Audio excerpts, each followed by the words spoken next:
All right, peace, family, peace. We are now live. We are now live. We are now live. Let everybody know, Brother Rich, Brother Panic is live.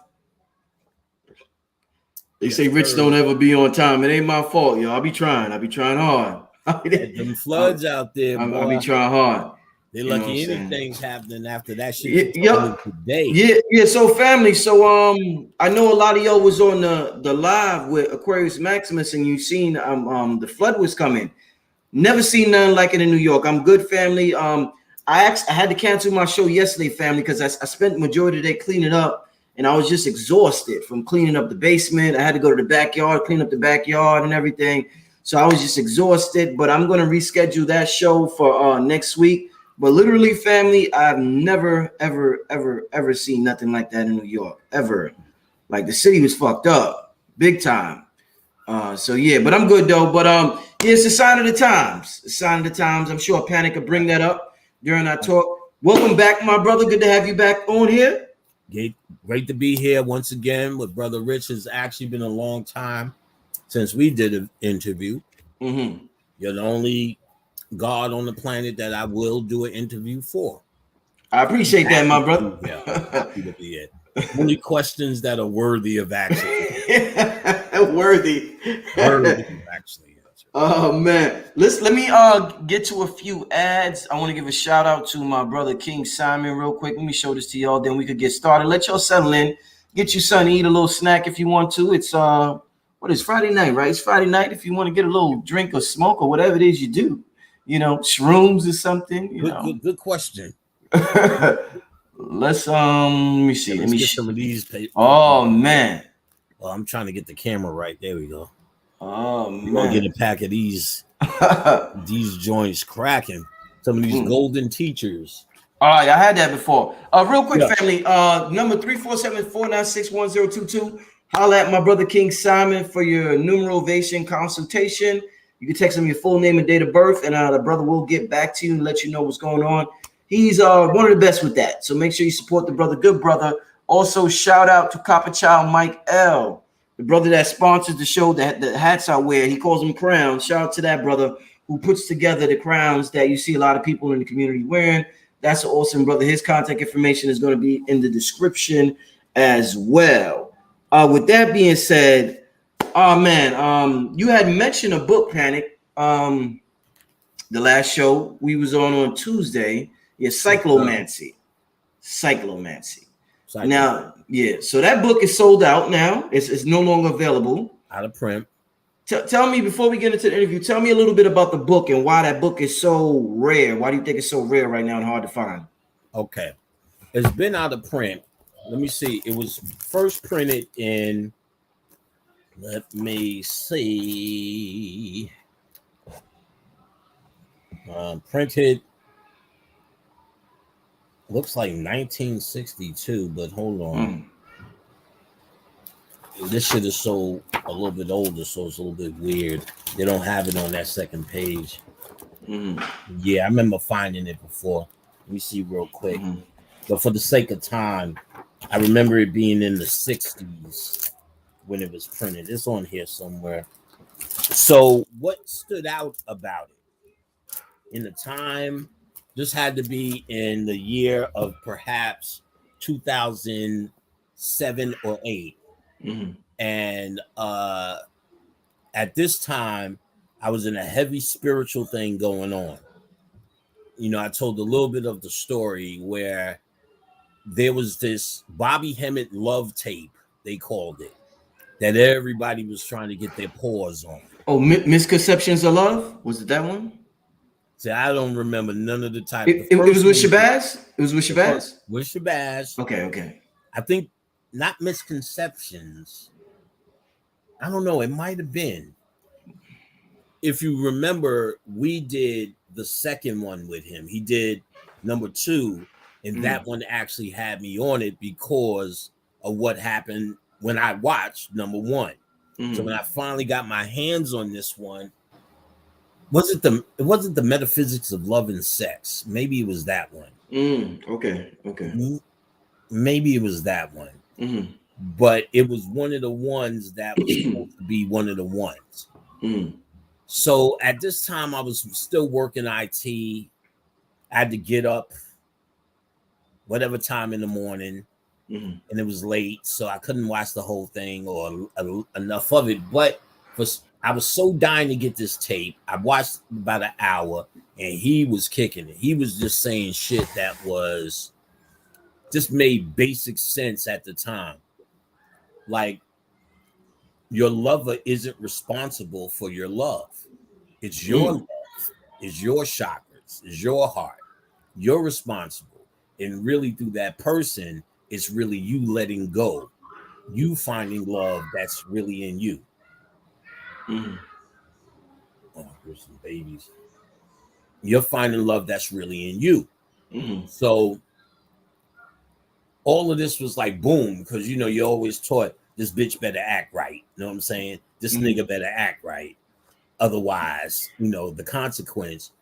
But you learned and you go through this silly argument thing. Now, when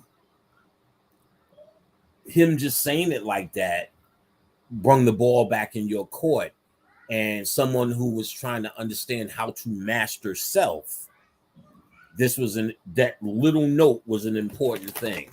He said other things that was important on this tape. I thought that stood out. He talked about a movie called Adaptation with Nicolas Cage, and he talked about Nicolas Cage was playing the twin, and his brother was telling him, "Man, I really love Cheryl, and Cheryl was the greatest in my heart and my first love."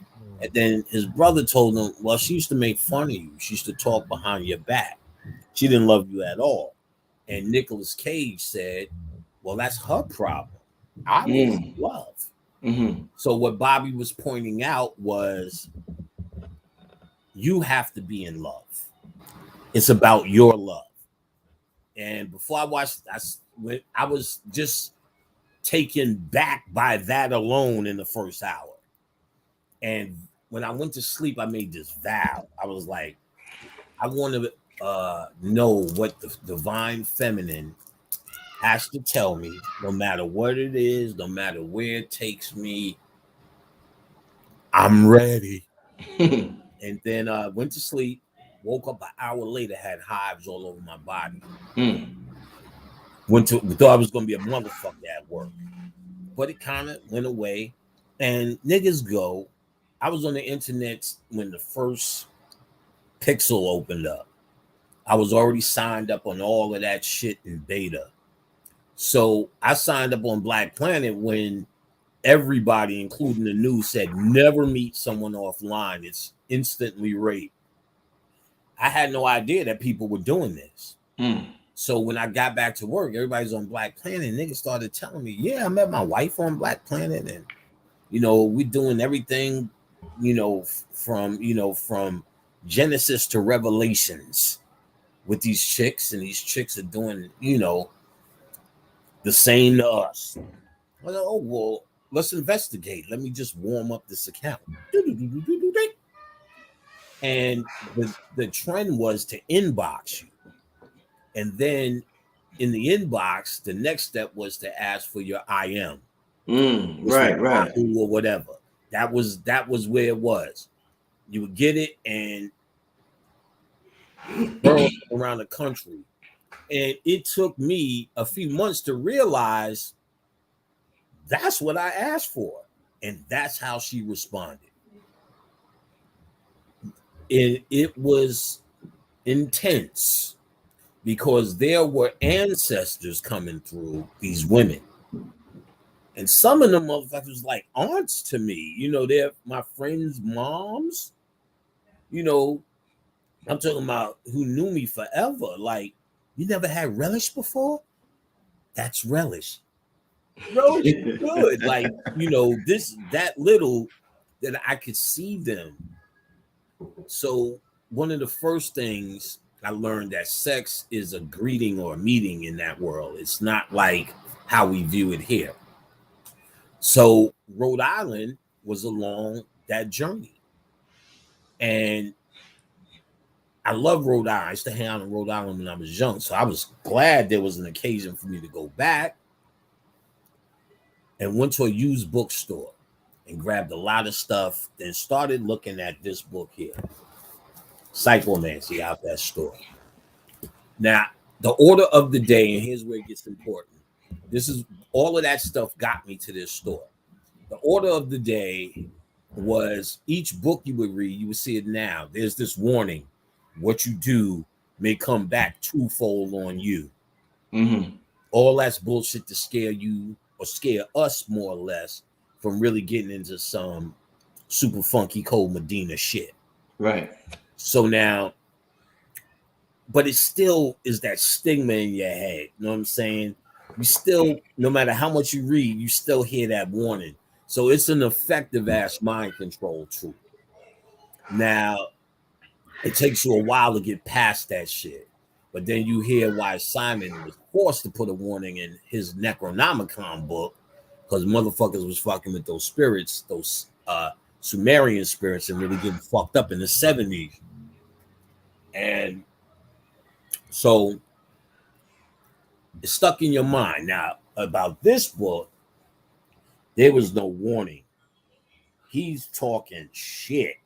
Pretty much how to see through women's clothes with X-ray vision. He's going all, it's just like a comic book. I'm like, nigga, say it ain't so. And then when you read his other works, you see, oh, he was about that. Cycleria, which I did something on about how to open and close your astral valve to pull down from the astral through that silver cord. We did a whole book on that. He's got other things about psychic power control, how to do that. Let me say this before I forget. There's a movie about this book, loosely, about the whole style of this book, called The Master. The Master. It's a terrible movie. Joaquin Phoenix is in it. So you know he tries to be real fucking Joaquin Phoenix-y. That's the dude who played the Joker. Mm-hmm. So it's one of them artsy movies. What's the dude? He died. He killed himself, actually, on drugs. He's in it, one of his last performances. But they're doing all the fucking exercises, or a lot of the exercises from Cyclomancy in the movie. She goes, look at my eyes. He goes, what color are my eyes? He goes, they're blue. He said, see them as brown. Look until you see brown. You'll never see brown per se, but the act of using your imagination to see brown, right? That's the point. It's not the destination. It's doing. It's what you're doing, and I'm gonna get harder into this a little bit. Is trying to break down what you call reality. You stuck yourself on reality based upon your agreements. A book like this starts breaking down your agreements with little things you call reality. And it starts putting you in a mindset of spirituality. All things are possible, or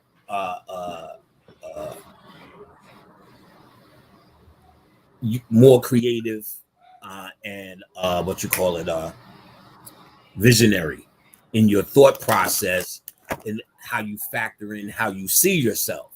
We see ourselves with some pull yourself up by your bootstraps. A B equals C, 5 + 4 - 7 = 2. If we can see ourselves and visualize through our imagination, you go a little bit further in terms of how you magnetize. But we're fighting against a reality that we've already have defined in stone. As up is up, left is left, right is right, and that's how it go. You go to Harlem, you don't wear that. You go to Queens, you don't wear this. All of that is agreement. I don't go outside. I don't wear pink like the ones that just lost to Jada Kiss. That's my new name for the group. And I don't wear pink like that. So to me, that's, though I have pink shit, you know what I'm saying? But you know, you ain't gonna catch me in a whole fucking pink flow with a pink mink. You know what I'm saying? Now, that's not a reality for me. That's not something that is real. It's not even my era. You get what I'm saying? So we have these agreements of reality. My grandfather, your grandfather's agreement with reality is very different from his son's, and extremely different from yours. And your son will be different from all of our asses. You know what I'm saying? Right. Reality. So what books like Cyclomancy would do, or one of the best I've come across thus far, Cyclomancy does, it gives you exercises on breaking down reality. And we'll go to the kind of a next question after this one last point. One of the first exercises in Cyclomancy, and no one gets it. How do you not get this? I find people asking me this question all the time. He'll tell you, take a bowl of hot water, a bowl of cold water, put one hand in each one, and perceive, which he'll say, make the hot water cold and the cold water hot. These Negroes think you're supposed to change the goddamn temperature. Who the fuck are you, the Green Lantern or some shit? That ain't happening. What you're supposed to do is try to question your perception. What is hot and what is cold? What's cold to you may be hot to me. What's hot to me may be cold to you, which means there's no line in the sand that says that's hot and that's cold. That's clearly a case of perception. Oh, it's cold in here. No, I feel great. So understanding that as perception, but is one of the things we tricked our mind into believing hot is hot and cold is cold, based upon your definition of temperature, is trying to tell you to break that line down. And that's really the trick here. What it is you think you are as a human being must go to, what the fuck is that noise? To raise up the spirituality in you. You're really destroying your thought process. When you say I'm destroying panic, it's not the physical that you're doing. That's going to happen. You're destroying what you think panic is, what you've been trained into. You're trying to question that constantly. And that's the trick. So this book here, which is now all over the web, I do still sell PDFs. If you just the guy who just can't find PDFs online, if you're not that guy, you know what I'm saying? Well, you could come get it for a good, I still sell it the same cheap price I've always had, because I introduced it to the game, so I feel a little bit personal. But ultimately, if you're good at getting it, you'll get it. You'll find it, get it, enjoy it. But we'll go into the next question, and I'll tell you some of the benefits of the book as well when I dealt with it. Okay, excellent start, man. Excellent start. Make sure you'll get that PDF online, family. Cyclomancy. Before we continue, before I forget, I want to give a shout out to everybody who bought my mother's book. Oh yeah. Shout out again. Kayla, Petey, and the Forest. Kayla, Petey, and the Forest. And the forest. Yeah. Shout out to everybody. That illustration is crazy, right? I can't wait to put that in my I want one signed one for my granddaughter, but I'm gonna get a few copies. Okay. I know some Khadijah may know some kids we can pass it out to crew like Courtney. We got some folks. But excellent. I want you and your sister to sign your mother's book for my granddaughter. Definitely. I need to tell you a ritual my mom used to do too. I don't know if I'm gonna say it on this show or off here, but later on we'll get into that. I'm gonna see how we flow, but because I want to get your opinion on something that I borrowed from her and that I continue. That's crazy effective. The magic is crazy effective. You know what I'm saying? Right. But anyhow, before we're about to start the questions, family. Shout out to everybody who got it. If you didn't get it, the link is in the description. My mom got a book she wrote before she passed away. It was her and my sister. She wrote it with my sister. My sister just published it. It's available now on Amazon. You want the family to go out there and support it. If you have children, if you know children, you just need it. All right. I think it's like $7.99 or something like that. Real cheap book. But thanks for everybody who supported, man. It means a lot to me, family. All right. Good. Okay. Yeah, I'm glad they rocking with that. I love to see that. Yeah. Got a lot of support. Good business. Got a lot of support. Shout out to Kafunya, Mr. G, everybody who bought and supported. King Simon, everybody who showed Billy Carson bought 21 copies. Everybody who bought and supported. All right, family.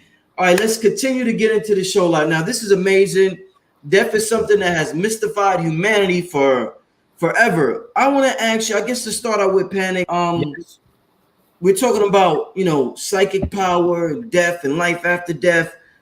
All right, so from what I understand, when we say the word conscious, like we got the word conscious community or consciousness kind of flickers off and on like a light switch. So I'm glad you said I'm already going. I love it. It seems like we dead half the time anyway, because it's flickering on and off in this realm and another realm because we're multidimensional. So what I'm getting is that half the time we're here, half the time we're not here, but it's happening so fast we don't realize it because of how we're taught to perceive reality. So my question to you, Panic, will be is if we're multidimensional, what percentage of our consciousness is even actually in this realm to even experience this realm?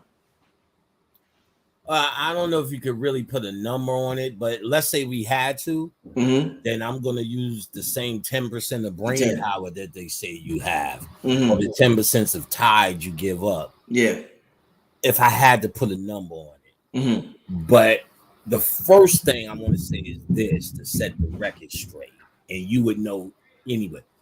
Consciousness does not mean you have knowledge of self. Right. Those are actually two different things.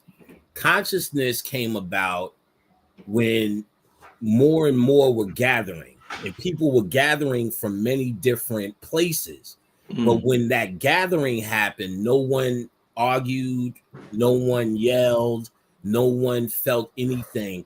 Everyone just gave an offering, and everyone perceived it as just information that it was up to you to accept or reject. Now, the person that would show up would be called conscious. Doesn't mean he knew anything. Right. He was classified as conscious as a description because that description meant something in the regular world didn't sit right with him. He doesn't even know what it is yet. But he's conscious because he's not sleeping like everyone else. So we just generally said conscious, he's here, he's conscious. But it does not mean it's knowledge of self. So anyone who says they're conscious may not be on the up and up, on the level. You can't just say because they say they're conscious, somehow they represent everyone in this chat room, all the people that study so hard, that do get the books that we talk about, that do follow, that do show up, that are aggressive and do the work. So, knowledge of self. If we're multidimensional, I started to realize what happens.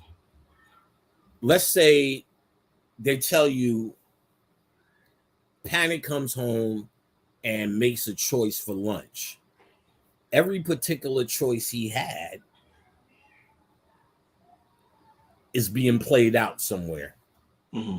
Spaghetti, ravioli. If Panic still ate beef, then whatever beef. That it could be endless just off for lunch.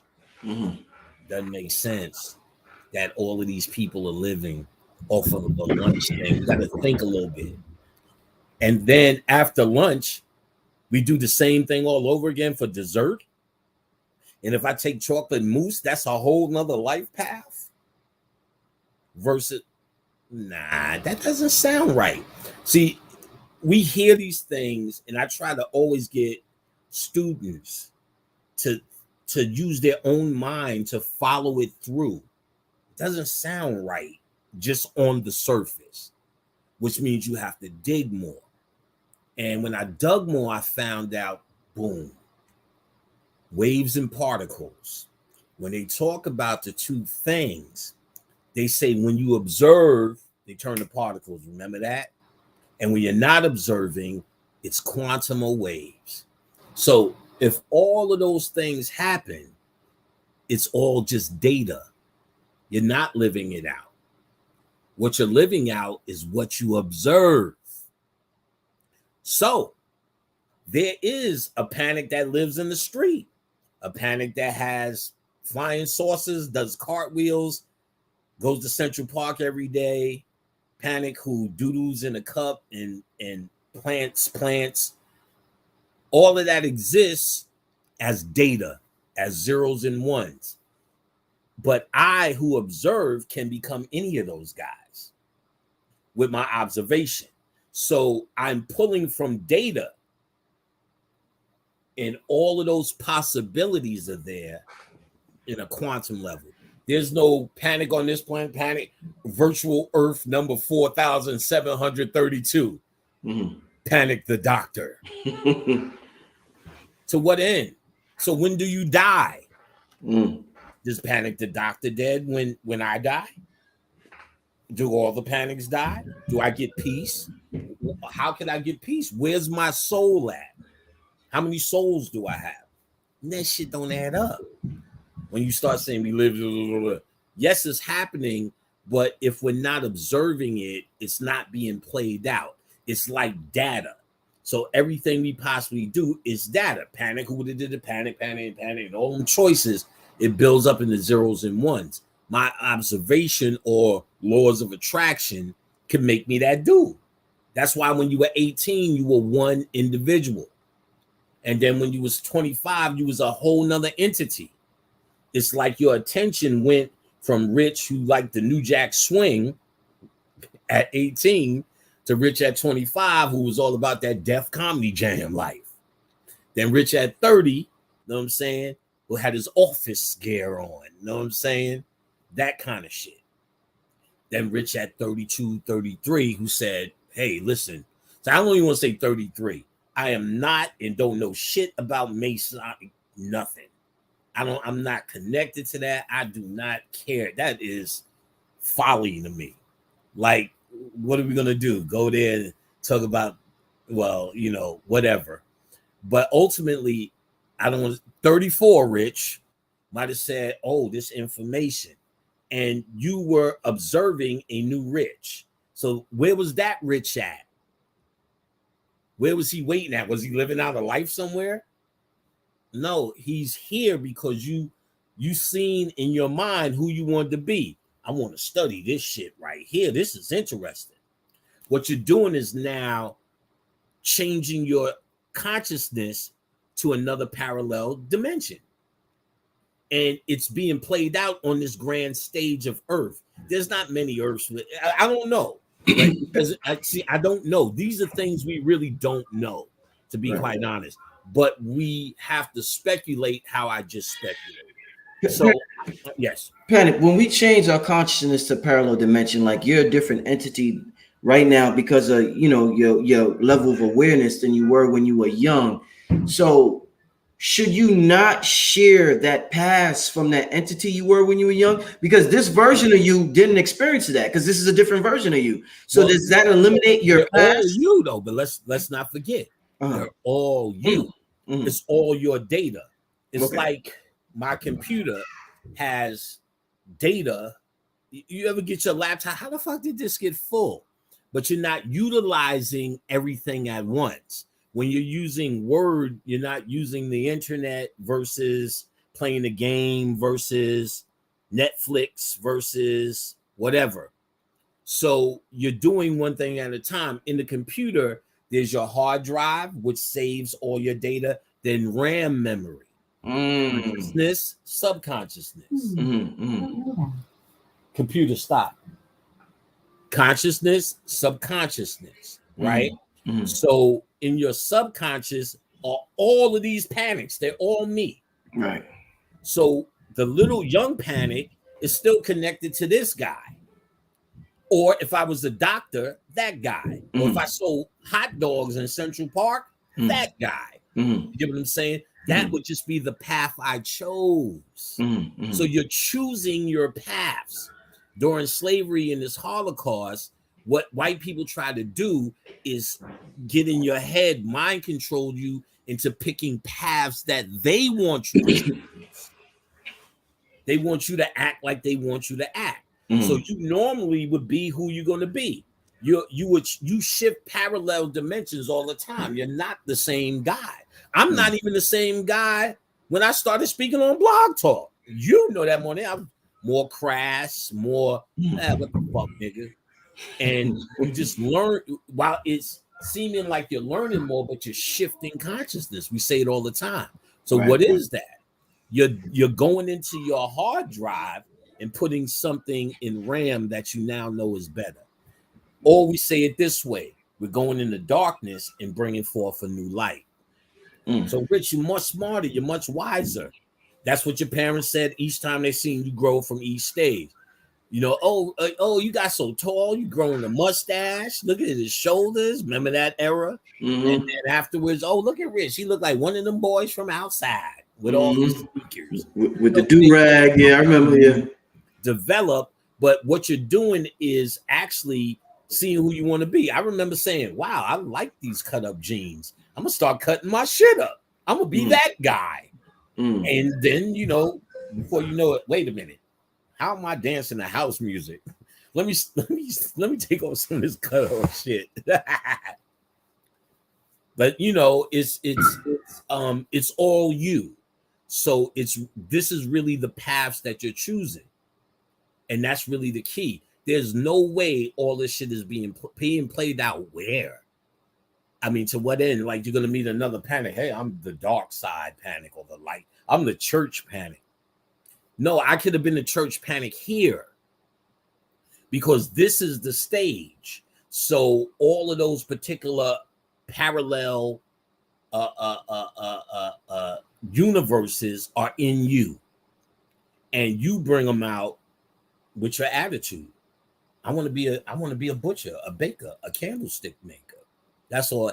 I don't see nothing that said anything different. Again, a lot of this shit you have to use your own mind because no one just wrote it out. There's about 4,557 Earths, and you're on every one of them, nigga. Deal with it. No one said that anywhere. People are saying this and saying that. So then when I know it's not the way people are saying straight out. There's a parallel universe with every choice you could have made and all the choices in your grasp.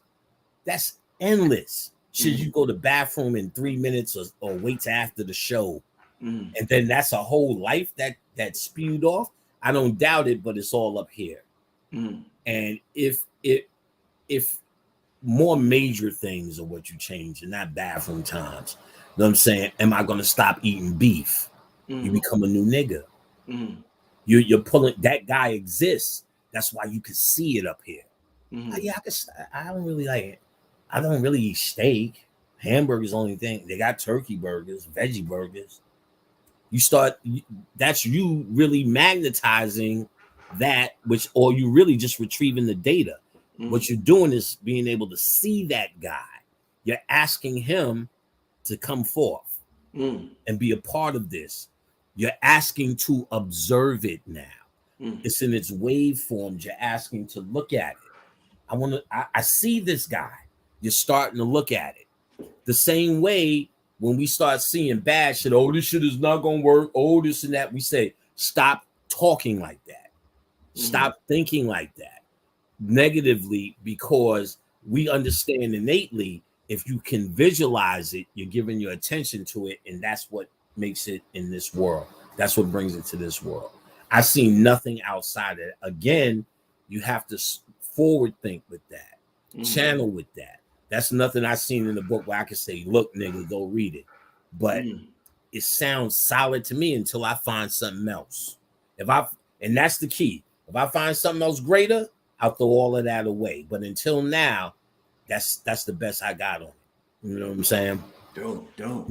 Right. In terms of, yeah, because what I do know ain't no goddamn, it'd be fucking uncountable niggas, you know what I'm saying, walking around. Yeah, no, definitely. Right. But, you know, we're talking about psychic powers and stuff, like in the book Cyclomancy. Right. You know how growing up we always heard if a person starts to lose their hearing, their eyesight pick up, or if they start to lose their eyesight, their hearing picks up. Right. Is it like that with your intellect and your intuition when one is up there, the other one's down? Or when if I got a high intellect, it's kind of hard to have a high intuition, or if I have a high intuition, it's a little hard to be intellectual as a lawyer or some shit like that. Is it like that with that? Very fucking on point question.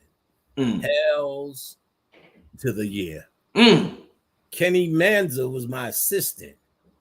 This motherfucker was so and is I call that nigga Data.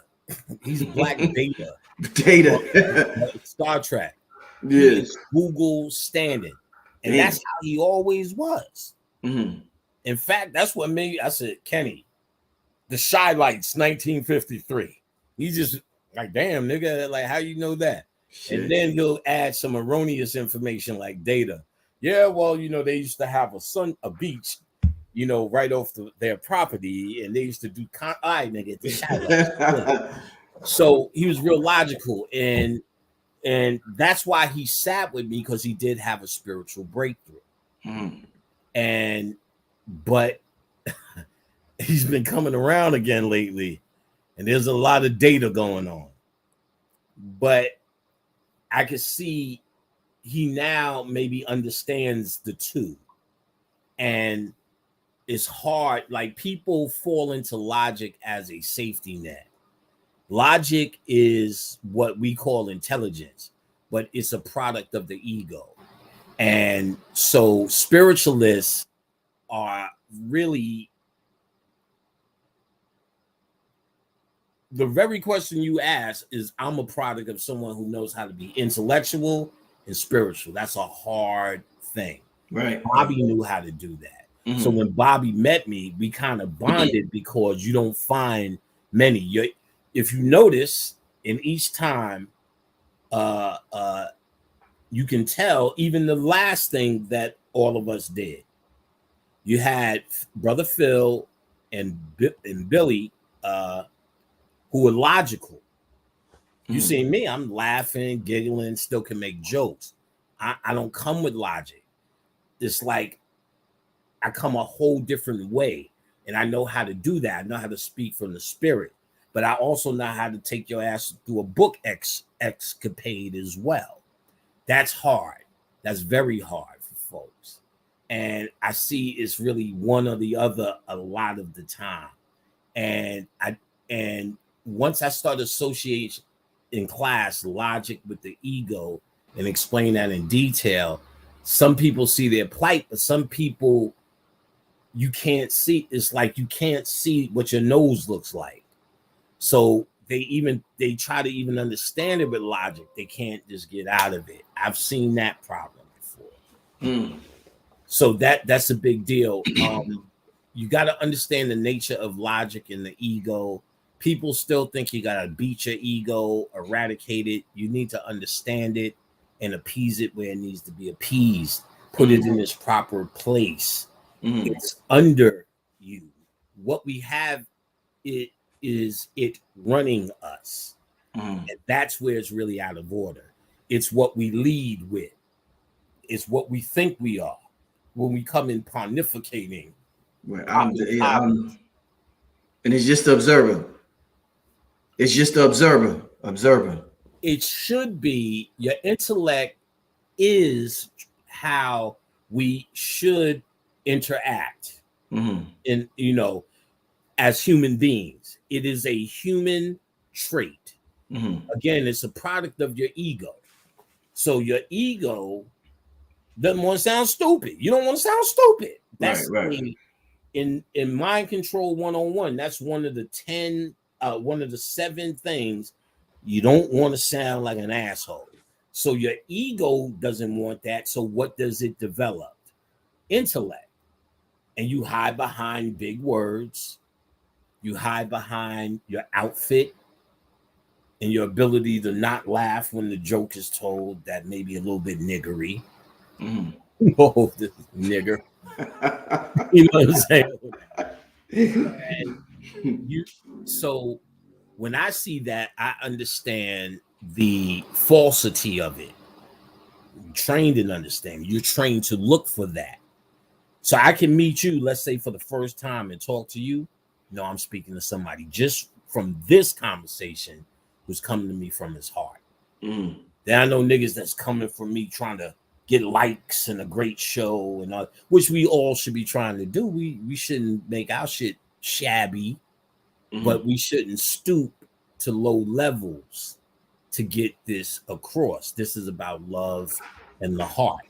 And this is about teaching, not about really hits in a fan base. So I can tell that when I'm interacting with people, because you can tell if they're coming with their ego, because that's what they lead with, because that's what protects them. When they're coming with their heart, they'll sit openly, like you always sit open.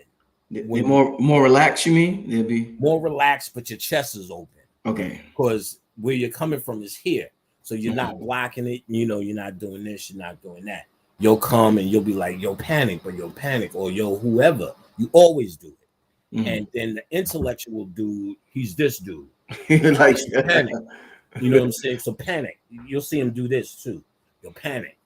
You'll panic. They're trying to show in their body language that because they're really scared they're going to ask me something that I'm going to say something to embarrass them. So this is a nervous feature. Like you thinking. So you're showing me that you're thinking, okay, nigga, let me, all right. Or, that, so you're trying to show me that kind of guy. And so that tells. I said, okay, this person, I'll see how hard they're in their intellect, i.e. hard hiding behind their ego. And that tells the story of them. They've already revealed themselves almost before they started talking. And that tells me how much spiritual work they did, because the intellect doesn't get it in the spiritual work. We talked on Wednesday slightly and lightly about ancestors, but you can't get everything across. But one of the things I will say just flat out, you ain't getting in with the intellect. You know what I'm saying? And that's what we told Kenny. He went home and worked his ass off on that. And next thing you know, he was dancing with Little Richard. He's like, Lucille. You know what? I remember you saying that, Panic. I remember one time I might have been watching Love and Hip Hop or something, right. And there was this dude there talking. You know how they do the interviews in the interview room where it's just them, right. And he kept, let's say it's Peter Guns. Let's just say Peter Guns. And when he was doing the interview, he kept referring to himself in third person. Right. So like I'll be like, yo, I went to the store. Instead of that, he was like, Peter Gunn said this, Peter Gunn said that. So nigga, dude do that. Who? The one with the big lips. Who? And I hate to be just classifying that way. He's from Love and Hip Hop Atlanta, and his mom's is on the show too. He talking Scrappy, yeah. Little Scrappy, yeah. They all talk about themselves in the third person. But now what I want to ask is that how we're supposed to refer to ourselves? Because the ego. I don't fucking know. That's when you're gone. That's when you go. Okay. That's when you're gone.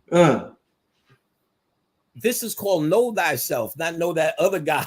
Yeah. If you listen, a classic telltale time of a nigga's fronting is when he refers to himself in the third person. He doesn't believe it. Panic isn't real. If I'm saying Panic will do that and Panic will do that, that means Panic said so many lies that I literally subconsciously have separated myself from. There's niggas in the conscious community started referring to themselves in the third person. They told me everything I needed to know before everybody already figured out whatever. And that third person thing. So I've always noticed that the person that does that doesn't want to deal with themselves in some sort of way. They put themselves in the corner. So that's like saying, that nigga Panic, man. That nigga, he just ain't saying he get me sick yet. He's just saying, yeah, you know how Panic do it, because Panic gonna come in, and Panic gonna be doing this, and Panic gonna do that, Panic gonna do that. You know what I'm saying? nigga, that's you. And then, or the other thing, like Beyonce did, made a character called Sasha Fierce. Right. Let me do you this. Let me hear you this. I never shared this with you. Panic is a character, my nigga. Yo, I remember this shit like the day is long, and we all fucking do it, and it caught me. I blew my mind when I got this channel. We used to get flyers. There was a skating rink called USA. We gave out flyers for shows that we did. Me and this guy, DJ Hot Day. So we always had flyers stacked up somewhere that was already outdated. So all we did was get high. Me and Dane get high. Yo, let's go draw. Then I would go to the front, get the flyers, and I would draw Panic. And I would visualize who Panic was. Panic.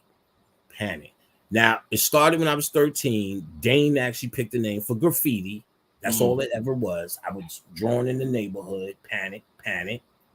And I just kept visualizing who Panic was. What I was doing was channeling Panic.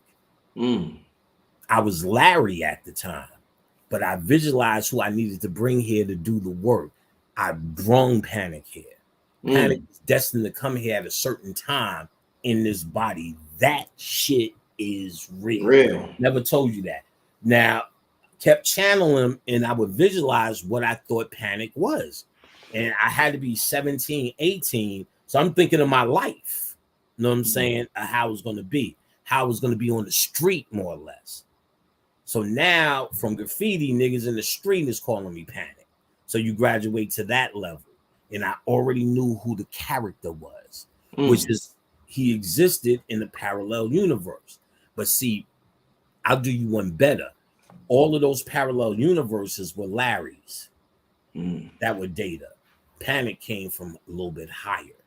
That's why it took long for it to descend. Then ultimately, I stopped calling myself Panic. I was working IT, wasn't doing it. When I met Shabazz, the first day he said, "What's your name?" And something said Panic. I just told him Larry. I said Panic. He said, all right, you know what I'm saying? And it was like that was the purpose of it. But it's a channel. I just drew it every day and pulled it down. The same way that nigga name is Hands and Dirty and Liquid and Stuff. You know what I mean? These names that we see all over the street, you know what I'm saying, is like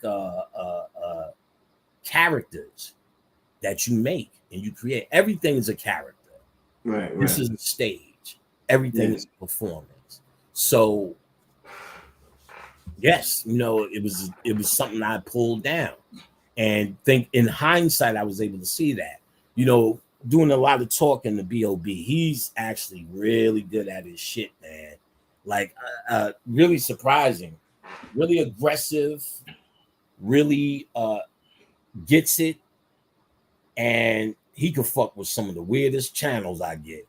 Nigga, check it. I can't even say. Niggas, what this nigga done lost it. It's too hard. So unless I could filter it in a way people understand, them shits is just for us. So that nigga be down with that shit. And nigga. Da-da-da-da. So I was hitting him with that. I said, I remember channeling Panic. Every day we would just write. I would just keep writing Panic. I was trying to call what I needed here. When you take over that human body to do a work, now that's us. Half these niggas are stuck in this shit. And I'm sorry to tell you guys. And you're listening to this to get out of it. But to be quite honest, and I say it with no arrogance, already did this shit. You know what I'm saying? Already did it. And there's a few of us here who've already been through it.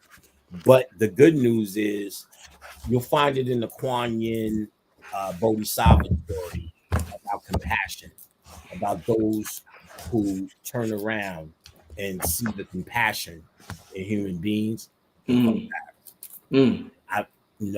When I seen the Bodhisattvas in the museums, first in Brooklyn, I thought I was going crazy. It was probably it was made out of Uncle Hank talks about it now. And this herb is in the herb pack. It'll come back to me. Acacia, not acacia, right? Not acacia. That's it. Acacia. Okay. Acacia. Okay. It was a statue made out of acacia of the Bodhisattva.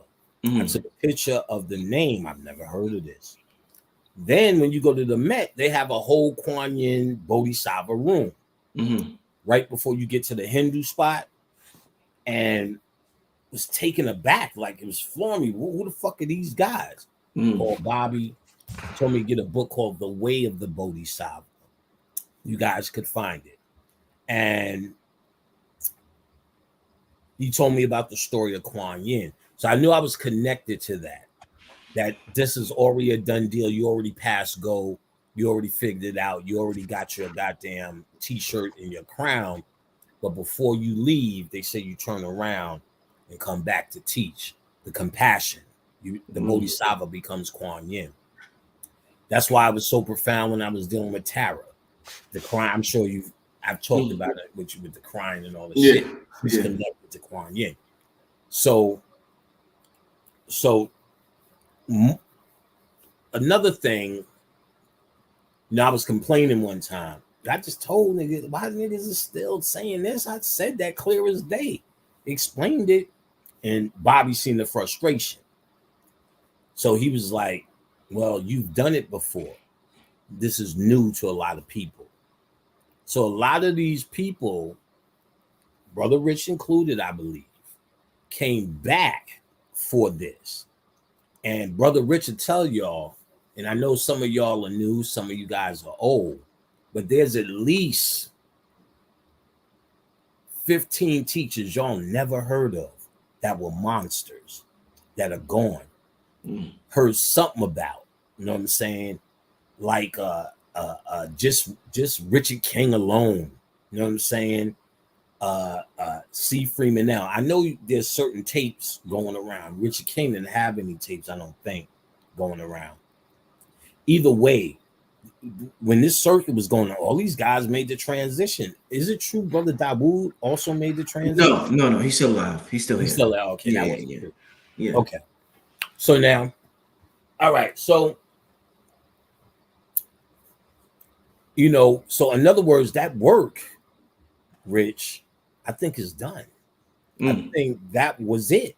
Because all those teachers came. Like, whatever's left now is the cleanup crew.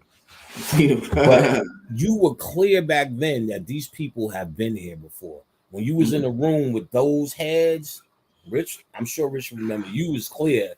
It wasn't just somebody sitting there talking. They had something. Francis Cress Wilson, Amos Wilson. Man, Amos Wilson will put you on your ass. Barashingo, you know what I'm saying? All these guys was badass. Asa Hilliard, you know what I'm saying? All made this all gone. You know what I'm saying? All gone. You know what I'm saying? That's all good. I'm waiting to join them niggas. I'm almost jealous. Like, what the fuck? I'm not gonna die. Well, let me ask you this based on what you said. And reminded me of something I read in a book.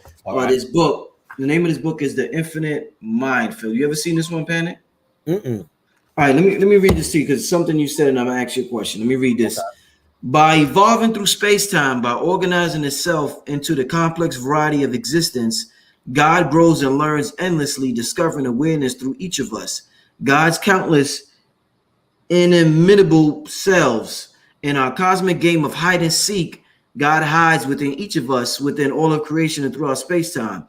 God is disguised as the world. And the purpose of the game of creation is to uncover the divine, to explore the limits of who we are, to actualize God's self-awareness. Our very consciousness is the universe becoming aware of itself. God becoming aware of itself. Without us, God is incomplete. The divine sparks remain hidden. The divine potential is unrealized. It seems like God needs humanity. What we call God needs humanity more than humanity needs God. My question to you, Panic, will be, since a person would say you're anti-humanity, they would say, Bro.Rich, they want to get the fuck out of here. But the essence of from which we come from, according to what I just read, from what I'm understanding, wants humanity to continue to realize itself and actualize itself and understand itself. So do you think our limited perspective wants us to not reincarnate down here when that is the very purpose God, designed this whole shit for? Fuck God. I ain't doing that shit. You know what I'm saying? Let's pretend that. But first of all, we're going to pretend what he said is real. That we're taking that as fact. Of course, there's other shit we could bust out right now that contradicts that hard. God wants you to be a humanity because humanities are slaves that feed him with your goddamn thoughts. They said that shit in Class of the Titans straight out. We're dying because the humans aren't praying to us. What you calling gods and those who are in a higher position than you are draining the shit out your ass. You calling them creators and all this mystical shit. What if for a moment you listen to the basic shit that everyone says, that you're God? So you chose to have a human experience for you to learn, for your particular reason, not for this whole, maybe there's a whole collective humanity thing. And I believe that, and I'll tell you why and how that would manifest. But you're here because you're God too. You're a part of that divine spark which makes you in control. But when you say, I don't want to be here no more, job well done. You're not a slave. It's time for you to go, because trust and believe there's thousands coming back to replace your monkey ass. See, we think from an egotistical perspective. God needs us to get shit happening. Ain't nothing or nobody thinking about you. You became conscious and you started thinking about you. All of this is a way to do nothing. God, it's a fancy way to say, well, I'm working for God. I guess I'll go to Walmart and get me some fucking barbecue. You get what I'm saying? It's your God. Your mind is God. Watch the last season of Star Trek Deep Space Nine, where the black dude Benjamin Sisko is the captain, where they're outside of a wormhole in a space station. I would say watch the last season because that's when it all came to a head. If you're a fan and you feel like it, watch the whole thing. I thought they were okay, good enough. And it was good. The black dude overacts, but other than that, it's more Star Trek. But the last season, they started giving revelations and made a point. They found in the wormhole, which led them to a whole new universe, that there is a ruler of that universe called the Dominion. They didn't know who that was yet. They were enforced. Their army was the Jebhadar, I think their name was. They were niggers. Niggers to the point where it was scary. Like, they're not even trying to hide this shit. And they were stuck on this shit called white drugs, which made them work for the Dominion. Now, throughout the show, they had on the first Star Trek Spock, somebody weird. Second Star Trek Data, Kenny Manza. You know what I'm saying? And in the third one, the one I'm talking about, they had a character called Odo, who was a shapeshifter. He said how I could turn into anything, but I'm most comfortable in a bucket as liquid. Turns out he's a part of the Dominion. He didn't know who he was. He didn't know where he was or his people. He was alone there. Turns out the Dominions are the same shapeshifters as him. The Dominion live on a planet where it's just one big ocean of all of them. They said, well, what we do, listen to this shit. They tell you in your face, is send pieces of us all around the universe. Some make it back, some don't. The ones who make it back rejoin the pool, and what they learn wherever they were at becomes a part of the whole collective. Or the mind of God. Right. God sends us out with parts of his mind, not God sends us out separate from him as humans, and then when you die. Okay, Rich, what'd you learn? Start curling his hair. Hey, Rich, what's up with Harlem, man? Tell me all about it, Rich. Yeah. God ain't doing that. You're joining your soul is Odo. Your soul, there's 3 parts of you. I couldn't tell you, this was too long for the Ancestor show, but this would have went there. Your body, your spirit, your soul. Your body never leaves Earth. We can get rid of that. Your spirit can travel between Earth and the astral realm. When you die, your body stays here, your spirit goes to the astral realm. The cord is cut. You go to live there.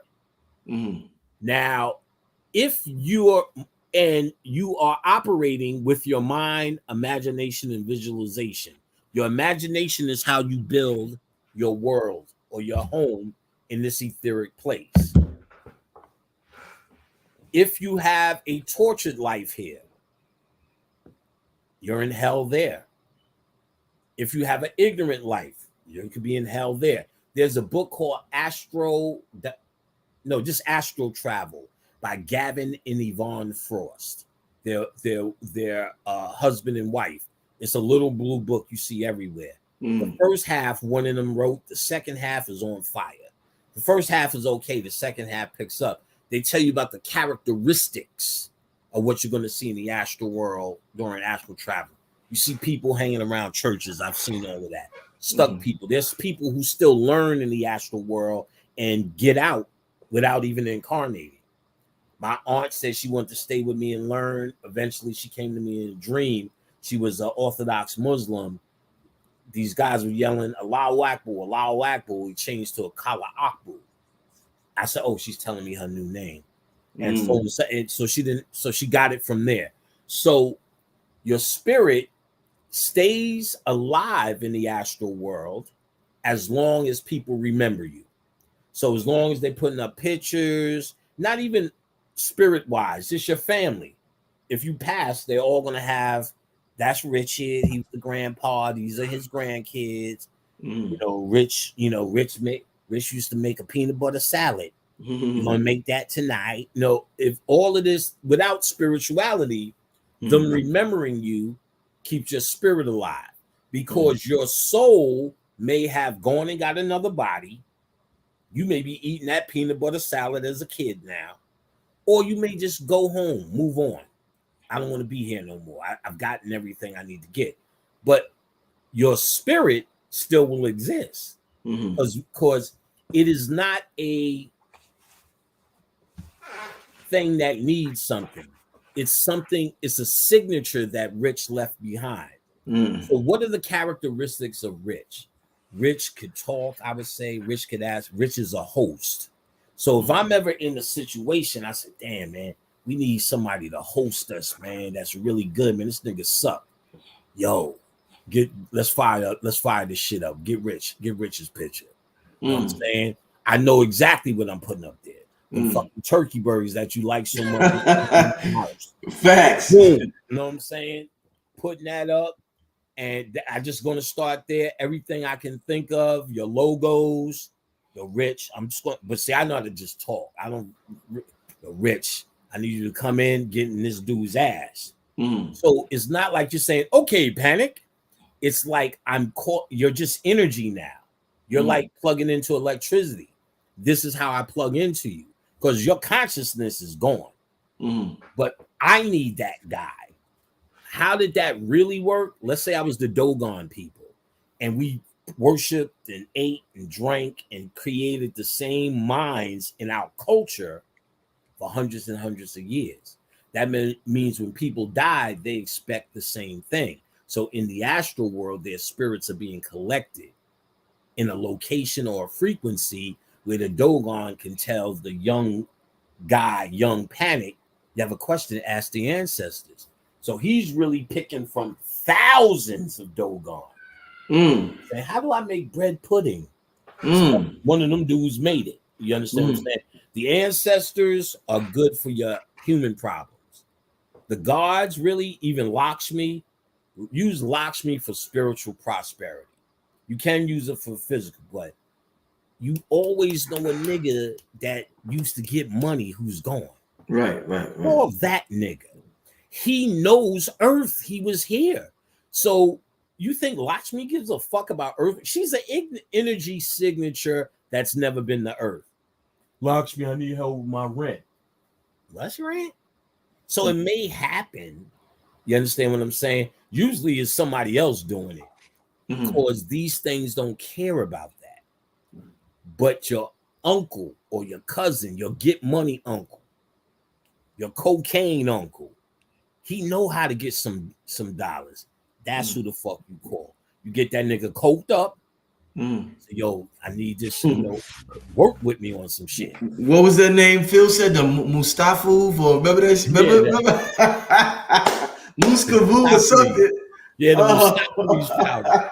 But I remember them doing a whole lecture on that. Bobby talked about that powder too, that white gold, how they can shit float, and how they said white people took it over in the boat, and by the time they got to Europe, the shit floated all the way. They didn't cover it.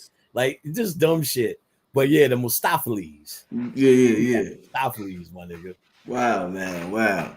That is because there's some people that feels it's interesting that you say that. Some people feel as though, why not go straight to the plug? Why talk to the ancestors? They like the middleman. Why not go straight to the plug? You know what I'm saying? So, no, the ancestors know your story.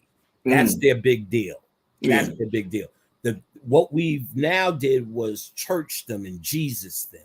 So now the ancestors, I'm trying to make the ancestors proud, like they sitting around. Gone. Work the stock market, Panic. You're doing your thing. Doesn't even make sense. They left this place. So their soul and their concern is somewhere else. But they left a energy signature. Know what we call that signature to make it easy for ourselves? What? The personality. So I know Rich's personality. That's how I entice his energy signature. Because I'm really just plugging into Rich. I'm talking to him like he's a personality, but I'm really communing with the energy. I need Rich's energy. This is who he was. You are that guy bottled up in a container. You release from that container. Now I have a name for that energy that I can call. Well, everything's an energy. Energy to walk to the store, energy to want to fuck, energy to want to eat this, that, or the other thing, energy to go say, shit, I got to go in here and talk to this chick. Yeah, she's going to do that. Energy to pick up the baby. So everything's an energy that you call on. If Rich Merit is no longer in the body, he's an energy, not a person that's Panic's done good. I'm going to ancestor him today. That's not how it works. It's like Panic, Rich don't care. He's not looking at me or looking for me. Maybe if you first made the transition, stuff like that would happen because your humanity is still looking and you starting to understand. And most people, niggas from the hood, will come to me because my light is on. So they'll ask me how to do that. My stepmother, my evil stepmother came. It was hard. Like when she came early on, like, bitch, you know what you did, bitch. So it was hard. Even though I know she's not the same person. But it's not hard for them, it's more hard for you. And going through what I understood with my grandfather, I said, all right, then what the fuck is up? She said, she left my father, got with a new dude and died. The dude is, that was still her dude. So my father was before that. So she's like, why is your father trying to get with me? I said, understand, on earth for a moment, there's a time where y'all were at the high point of bliss. When he gets with you in the astral world, because you're not one entity anymore. You're not a singularity. When Michael Jackson came, he talked about 1,000 niggas. How is he talking to you? And he was, I was like, no, he's not one guy anymore. So what my father was trying to do was get with her to connect with that moment of bliss they had on earth and be able to live in that moment with her. That's a part of his arsenal as he builds a heaven in the astral world. Now, ultimately, heaven is the quantum world. That's the final destination, as you could say, even the Kamites seen it. The end result is our quantum reality in what they call the Osirian body, and you become all the gods, blah, blah, blah. But in the astral world, we just talking about, we hadn't gotten past the astral world yet. The astral world is a part of Earth, and it's a part of the illusion. When astral world is not an end result, not a destination, it's a part of it. It's every night you go to the astral world when you dream. You travel every night. It's nothing scary. It's nothing you have to do.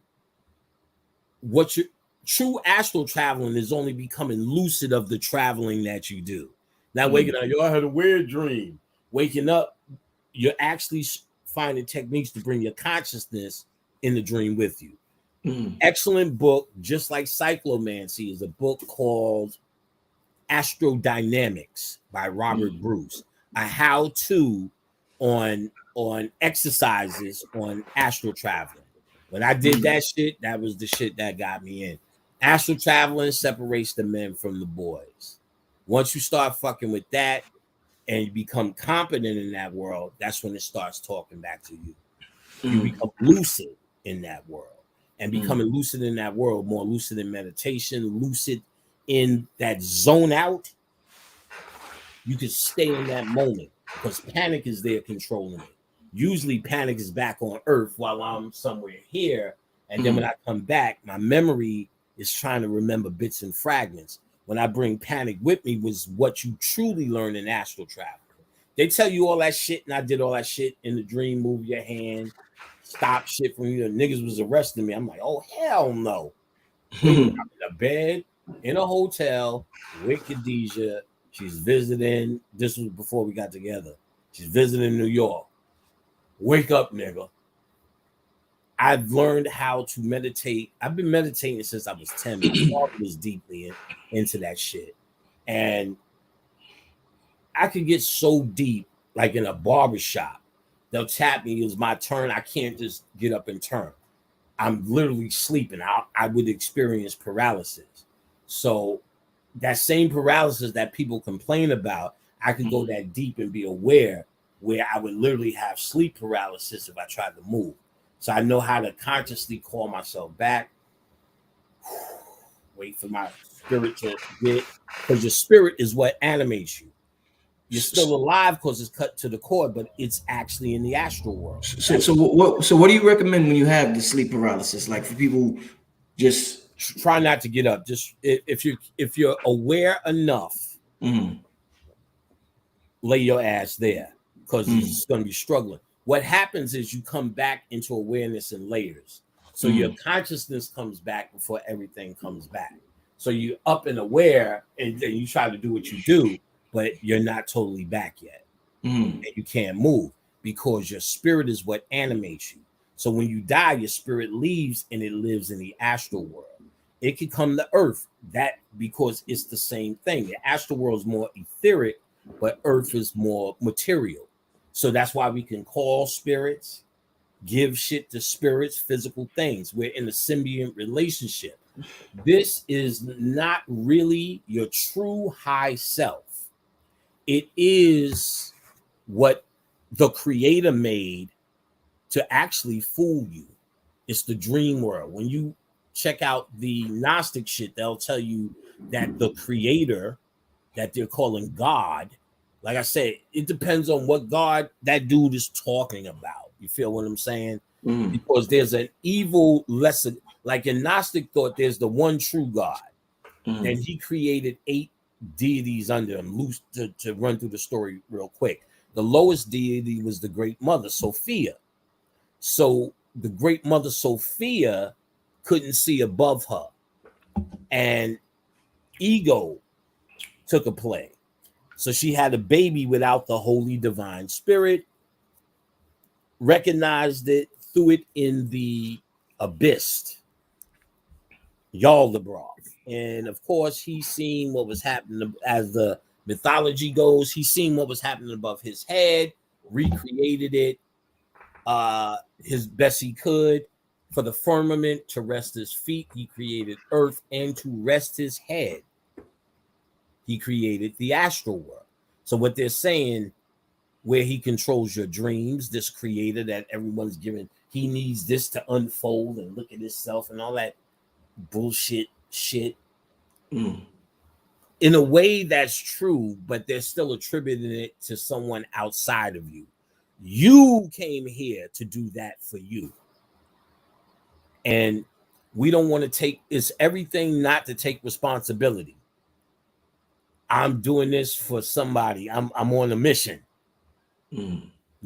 Wait a minute. So this creator God sent you down here to get vaccinated, chemtrail, fucking flooded today, to worry about your fucking kid every goddamn time they move out the house? COVID, GMO food. When are we going to say, what if this is a fucking prison and what we teach is the escape path? What point do we accept that shit? We look for everything to say there's somebody running the show that knows more than us. We don't trust it. We don't trust in our divine mind. The fucking mind is all. Show me in the laws of Tahuti where they said, well, we just working something out for God. When did it show me the Egyptian text that says that? Because we have to go to that because that's most of the writing. But I don't know. I don't remember the Sumerian text saying that. Show me in the ancient text. That's later day shit. And I get the concept. You'll see that in Kabbalah more than anything. That's a Kabbalistic thing. But the Kabbalah is talking about the creator. Because the creator of the trees, or the understanding of the trees, let's say that, the creator of the front tree, the tree of life, where the Cypherus hang as fruit, is by the demiurge and the creator God. Behind that tree that pushes it forth is the Kalipov.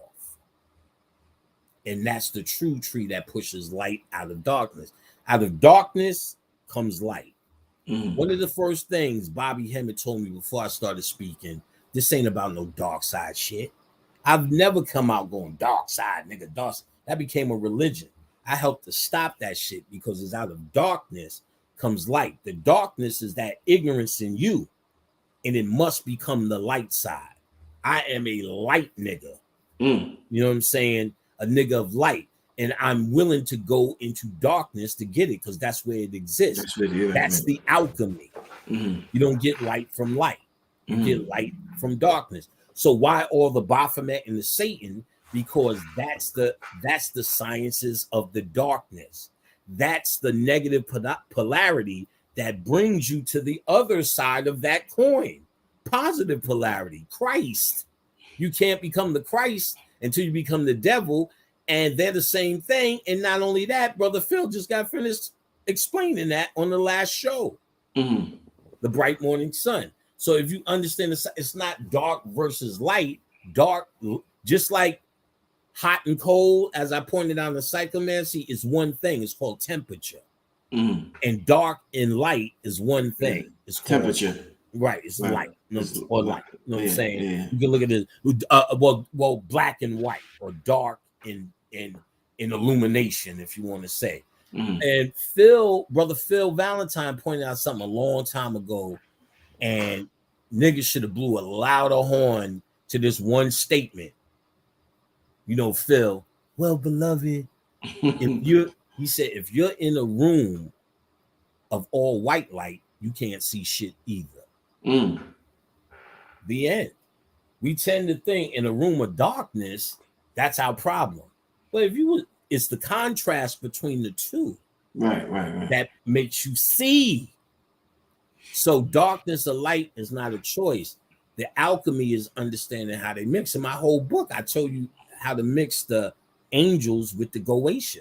That's the missing piece. And that's backed up by a white boy who got one of them OTOs for years, named Poke Runyon, which y'all can search on YouTube, where he's like, I'm tired of all the bullshit. I'm going to give y'all secrets. He was showing all the white chambers in their white robes. But one of the things he said, the key is, he was saying basic shit like, y'all calling spirits and banishing them. Why would you do that after all of that work?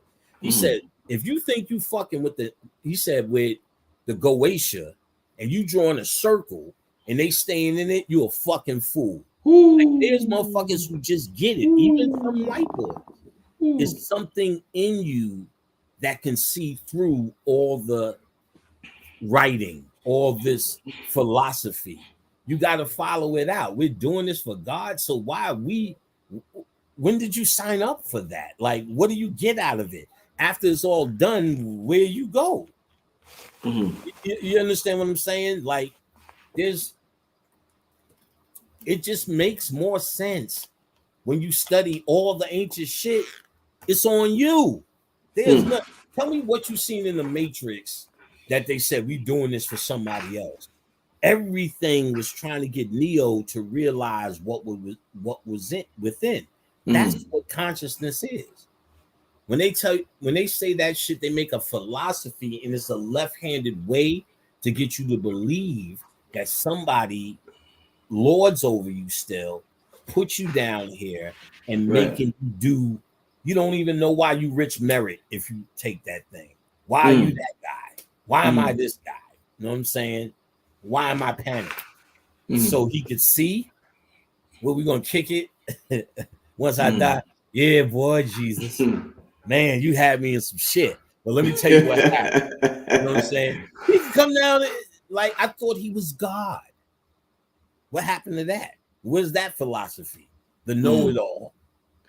You know, Panic. One thing you said a little while ago. You said my light. You talked about your light being on, and you talked about your stepmother coming to visit you.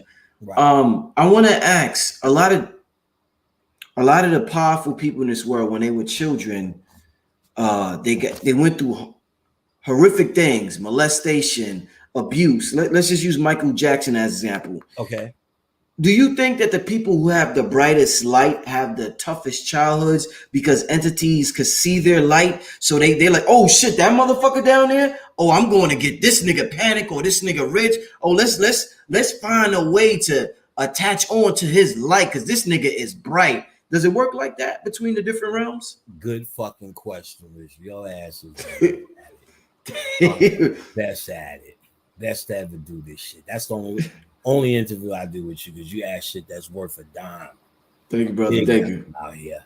Let me tell you. I know this half and half because there's entities that are if you are doing conscious work, it's not like they seen you go, yay, Rich, go. I'm on your side, buddy. What they see is you're lining up with a frequency. So they're kind of with you. You understand what I'm saying? For instance, if you wore a bow tie and a suit before you said anything, look at that Muslim nigga. Especially you got papers in your hand. You line up with the energy and there's a spirit around you. He's a Moor. He's a Muslim. If we sat in the back of a lecture, every nigga that walked in, Moor, Muslim, Moor, Nubian, we would just be able to name them based upon the energy around. So you line up with certain energy. The more spiritual work you do, you line up with a certain energy. But now here's this. You also line up with a certain humanity.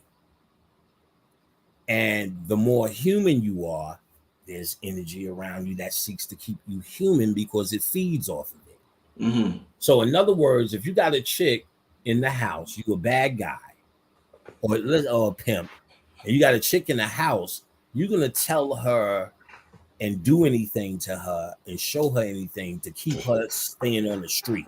Right. And then there's her mother who's going to knock on the door like R. Kelly, do. Let her out. You know what I'm saying? Instead of going in there and knocking it down. That's an energy that wants to stop it. So there's always this duality energy around you. And your thoughts pull whatever's going to show up. Now, your thoughts, you also, like Michael Jackson, make a choice to get with Joe. Because you may know beforehand. I was talking today about this with B.O.B. There's an intelligence that we deal with before we even get here. That says, okay, I'm going to go down there and be rich. I'm going to choose this as my mother. We're not dealing with time. We know she's going to pass at the age. Right. We know she's going to write her book. What's the name of the book again? Kayla Petey in the Forest. Kayla Petey in the Forest. Yeah. Kayla Petey in the Forest. Yes. So you've seen all of this. and you know you needed her and your sister in your situation to become rich. Michael Jackson know he needed Joe to become Mike. Yeah. So he chose him as such. So much so Joe said, well, if I beat him in the I beat his ass rich. Joe would say that kind of shit. Yeah. Now, I do know this, and Tina Turner said it. She embellished. You gotta be real. Each time Mike got into trouble, look at my childhood. You know what I'm saying? I don't think with the boys, just any other Elephant Man bone trouble. I think all of that was a lie. You know what I'm saying? But so I know it sells too. Because when I used to do that shit, I wasn't beating Tina. But you think that's what an abuser says. Then later Tina came out and said we was fighting each other. It wasn't so much one-handed. She said she came out and said it. Right. But she sold that Tina book and restarted her career as, you know, what's love got to do? You know, that corny shit got to do with it. And it really started her shit again, saying how much she overcome with Ike. And Ike is baffled. Like, you would see him in the news, like, what's she talking about? But he didn't have that pizzazz to finesse it. But also know that Ike was a bad motherfucker. Let's just say this real quick. Ike Turner, the three kings that changed the game. Ike Turner, Little Richard, and Chuck, the guitar nigga. Chuck Berry. Yeah. Those were considered the three kings. But Ike was vocal. Ike wasn't that nigga. They were trying to bring the white boys into the game, especially from Europe. Eric Clapton and the motherfuckers trying to make them blues kings. And then when they brought the Beatles over, they showed in the movie a little bit, but Ike would go in it. That ain't nothing but nigga music slowing down. Facts. That ain't nothing. This he's getting at them. Yeah. So they got right back at him. So he got a big rep, and things ain't always like they seem. The same thing with Chris Brown. They tried to make him the new Ike Turner, but too much of that story came out where he was actually the one getting his ass kicked. He's the one who she had bite marks, and people were saying, well, she had bite marks. That's defensive shit. Like he's trying to defend himself. He's getting fucked up. So people looked at it different, and he's still existing because they couldn't Ike Turner him. But it needs to be looked at again. So he was a bad motherfucker. I always say that when I get the opportunity. Right. So Mike had to be Mike. I went through a lot of abuse, a lot of neglect, a lot of hardship, but I know I wouldn't be panicked without going through it. Right. So then see, that's where it comes down to, like, if I am who I say I am and doing what I'm doing, I don't feel I have the right or just, it's not in my thought I'm here because somebody put me here to learn itself. Yes, me. I put me here to learn itself. I'm God. And at the very least, if you can't see yourself like that, your soul, like Odo in Deep Space Nine, connects to that big pool. So, and he would connect with that big pool, download his information, and download information from that pool. When he got out, he knew who he was. He was the man. He found his people, and they were a collective entity that ran the universe. And all it was a big ass lake of knowledge all around the universe. And all they did was send pieces of themselves out. Familiar? Some of us make it back. Some of us take longer times. The conscious ones are the ones next up on the ship. The mothership is coming to pick us up. Consciousness is the beginning of being done with this place. Knowledge, I'm so used to saying consciousness, but knowledge of self is actually how you get out of here. Those dedicated to studying, those dedicated to understanding, especially those abuses. to be able to forgive, release, find compassion. I had to find compassion for my mother. I did that by first looking at her age. She was 18 when she had me. So I started to say, she was 18 when she had me. So I started to say, look at my son, how stupid he is. So it gave me compassion. Then my father was 23. These were kids. So it started the pathway of forgiveness and compassion. So once I had started really finding compassion and work with that, and they're only human. They don't lord over this. They did the best they could, blah, blah, blah, blah, blah. The little basics you start finding forgiveness and then finding healing. That's all in chakra work. And it's all in the heart chakra work. And those are all the attributes you notice of Jesus. Jesus is nothing more than the heart chakra gateway to become the Christ. Right. So healing, compassion, and forgiveness. That's all his attributes that they made a man, but it's actually the attributes of the work that you need to do on the lower chakras in terms of releasing them. It's more detailed, but that's a basic overall of starting the pathway to forgiving those who you think abuse you. Everything is a mommy issue. When you came here and there was no real ego, you was at your basic, just trying to eat and in pain and discomfort.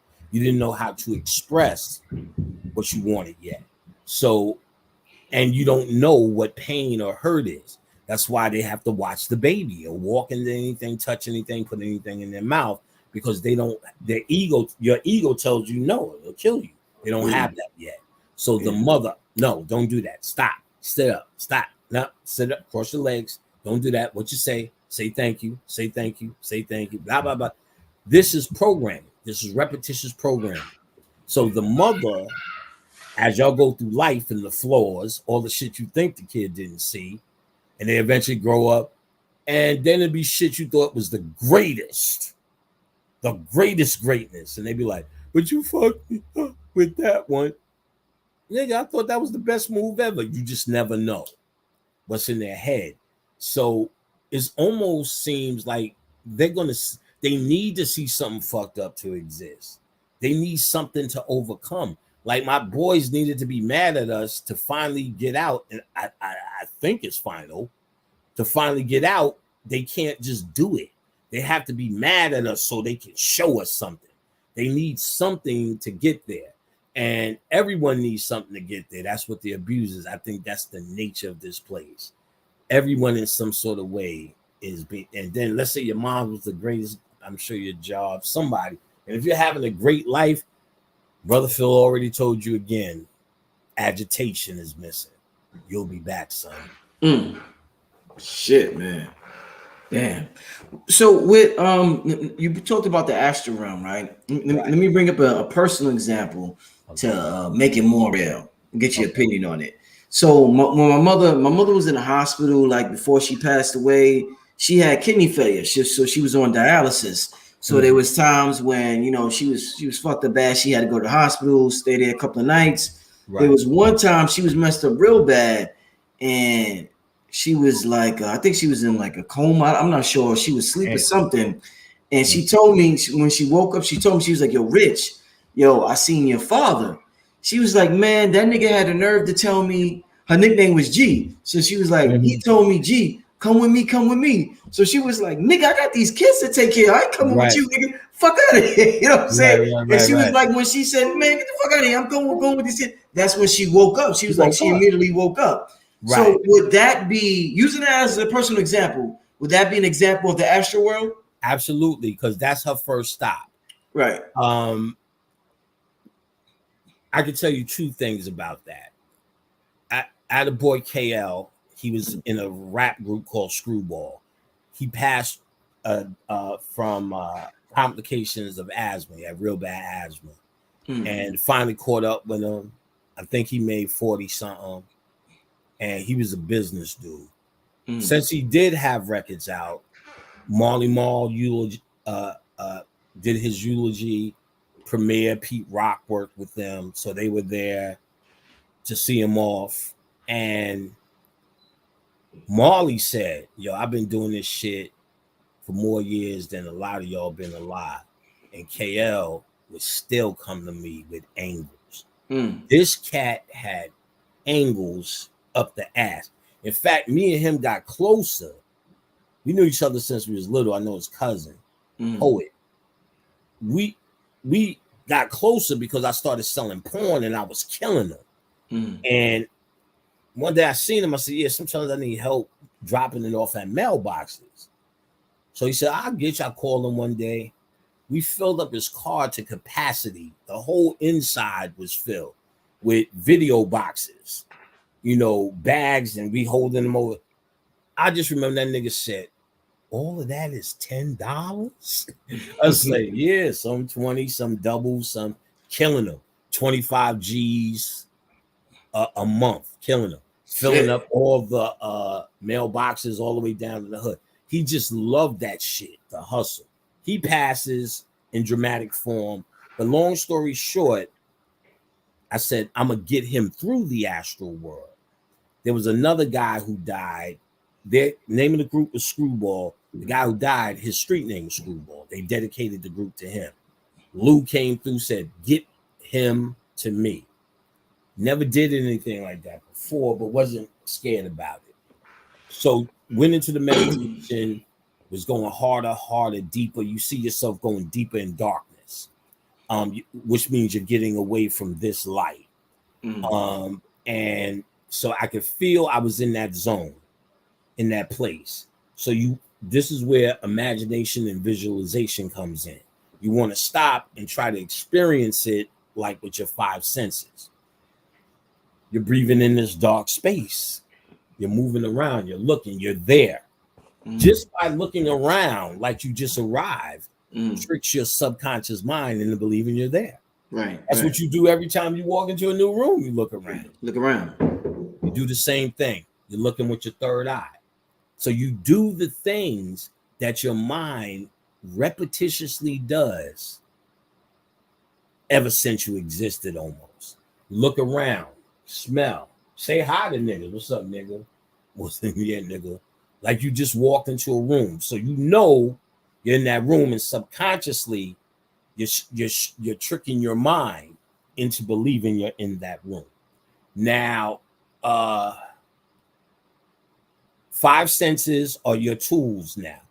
In Cyclomancy, he shows you how to make your five senses 5 super senses. 5 times, used to do the math.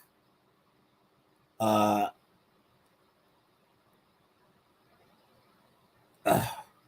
can't remember. It's in my book, how it connects to the 72. And how the 5 connects, the Baphomet connects to the 72. The 5 points of Baphomet are your 5 points. The 5 points of Baphomet is when you created the super senses. So the 5 senses now become spiritual tools. There was chicks that knew, we walk in a room, they smell the spirits. I used to know what offerings to give when I was doing all my tricks and learning this shit. You need to get that nigga some donuts. You need to give him that. So we was fucking with the, you know, there's audio clearance and audio voyance and audio sensory and audio this, the 7 circuits of the brain. So we was pushing to open those, the 5 senses. You can hear the spirits. You hear them talking in your ear, telling you stuff. You could taste like what food they wanted. Like I said, smell what food they wanted, or smell. The Orishas have a funky ass raw chicken smell. So when I smell that, they not. I know y'all think it's love, but y'all been feeding them so much ignorance that they become ignorant. Remember, they're just energy signatures. So if you say they're that, eventually they're going to become that. They're going to serve you as that. So they were never meant for mass consumption. They were meant for the Yoruba people, not for the world. So when the world uses them and uses them the way they use them, yeah, it's real, because you can make anything up and be a spirit. That's what Jesus is. Shit, you can worship Harry Potter and get more out of him than Jesus. Jesus was created as a vampire energy to keep you locked down. So that you worship that. Even the name God, you know what I'm saying? Outside of yourself, it still becomes vampire. You think you're performing for somebody. that you're living up to somebody. Now, it's true in a more metaphysical way.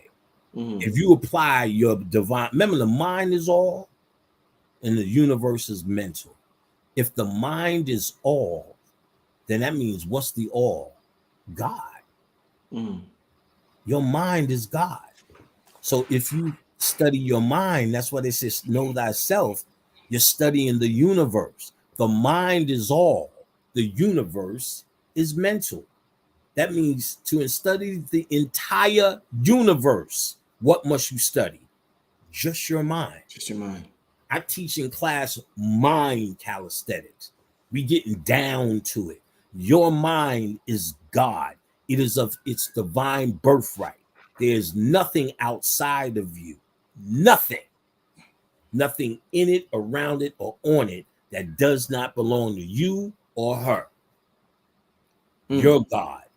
And that's a cheap name for you.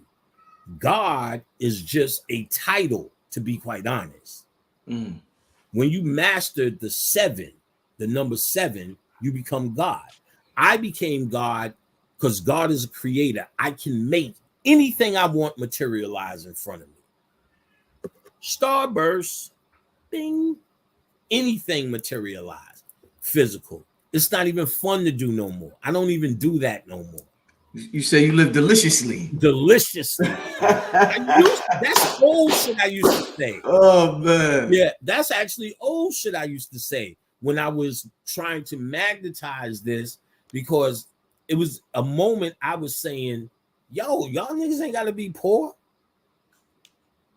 You know it, Rich, when you bring me in for New York lectures, the vendors be selling out. My people come with bread because I never told them they have to be poor selling goddamn incense. Like my boy Jeff, the slave, I'm on the plantation. I know, excuse me. I know it's a plantation. I know that shit ain't got nothing to do with nothing, but it's also you have a divine mind. If you got to be there, nigga, make it sensational. If you keep calling it the plantation, then what else can it ever be? He said, yo, I don't even notice the shit no more. He just changed his mind. Don't know. I started talking about that. What was I talking about right before that? It was something good I was going to tell you. Okay. Somebody might say it. I'm looking in the chat room. Yeah. Maybe not. Well, let me ask you this. This might jog in memory, since we just finished talking about the astral realm. I got a question that's a very interesting question. I would say that very interesting. Throughout the years, I've been behind the scenes asking questions for a while. Right. Just communicating with the people. I've heard several females say that, hey, so and so tried to have sex with me in the astral realm. What the hell is going on with that? It's because they swear these individuals is contacting them through the astral realm. Talk to me about that, my brother. Talk to me about that. Okay. Think about this. You'll get it, and this is a little bit more hard of an explanation. Not really, but listen to all the elements, because I realize this, and it may be hard for people. The average person is going to be hard. So there's many different rich personalities. There's angry rich, happy rich, rich that's in this mode right now, that's asking questions, interested. There's rich at a picnic, rich with his baby, rich as a son, rich as a father, rich with his routine, rich at his job, rich fired from his job, rich in White Castles. 1,000 different personalities. Most I'll never meet. So if you're not using those personalities, but they could turn up at any time. Once I seen Rich get mad. Woo! Wait, you don't want to make him mad. In fact, I told B.O.B. that story. He said, Rich? We was at a live lecture and somebody kept fucking with Rich. I was standing right there and Rich had some product. And the dude was like this all touchy and doing all this shit, kind of slapping his shit around or something, and said some funky shit. And you know, we at the lecture, Rich said, "What the fuck did you say?" I said, "Oh shit." He said, "Nah, you talking to the wrong dude." Dude just yielded like he didn't expect it, and that's why he was doing that funky shit. Right. And I said, "Oh man," that's when I said, Rich ain't no fucking hotepper. Like there's a limit. And like that, Rich handles himself like a gentleman all the time. I've seen him. And I've seen him many years before there was a YouTube. He's always handled himself like a gentleman. So now, and that's what he presents. But since he has a kid, there's a sexual Rich somewhere. I'll never know who that Negro is. But where's sexy Rich right now? It's your personality. Where does it exist when you're not using it? Don't. Well, let's guess. Where would you say? Shit, I have no idea. That's a hell of a. I'm talking about it all day. The astral world. In the astral, wow. Sex Rich is a spirit. You use them every time you pull them out. Every time you get in bed with your girl. I'm here, baby. See my shoulders? Yeah. He exists there. You call him anytime you need him. But when you at work, you're not using him. Or mad Rich, or picnic Rich, or over happy Rich, or laughing Rich. They're all up there. Sexy Rich or sexy Shirley, we do it all the time as guys. That's why girls feel it more. As soon as we see them, we start looking at her lips. You know what we think. Looking at that ass, you know what we think. But we'll be, oh, yes, Shirley. I have the papers. Well, goodness, they're right here. Oh, Shirley, you're such a loot. Damn, boy, the way that shit, you know, when she walking off. So we visualize, which is magic, all the sexual energy we're sending her way. Boom. The little that they see is only what they're able to pick up on. If they were able to see everything, the motherfuckers would have a nervous breakdown. You know how many, especially if they got it going on.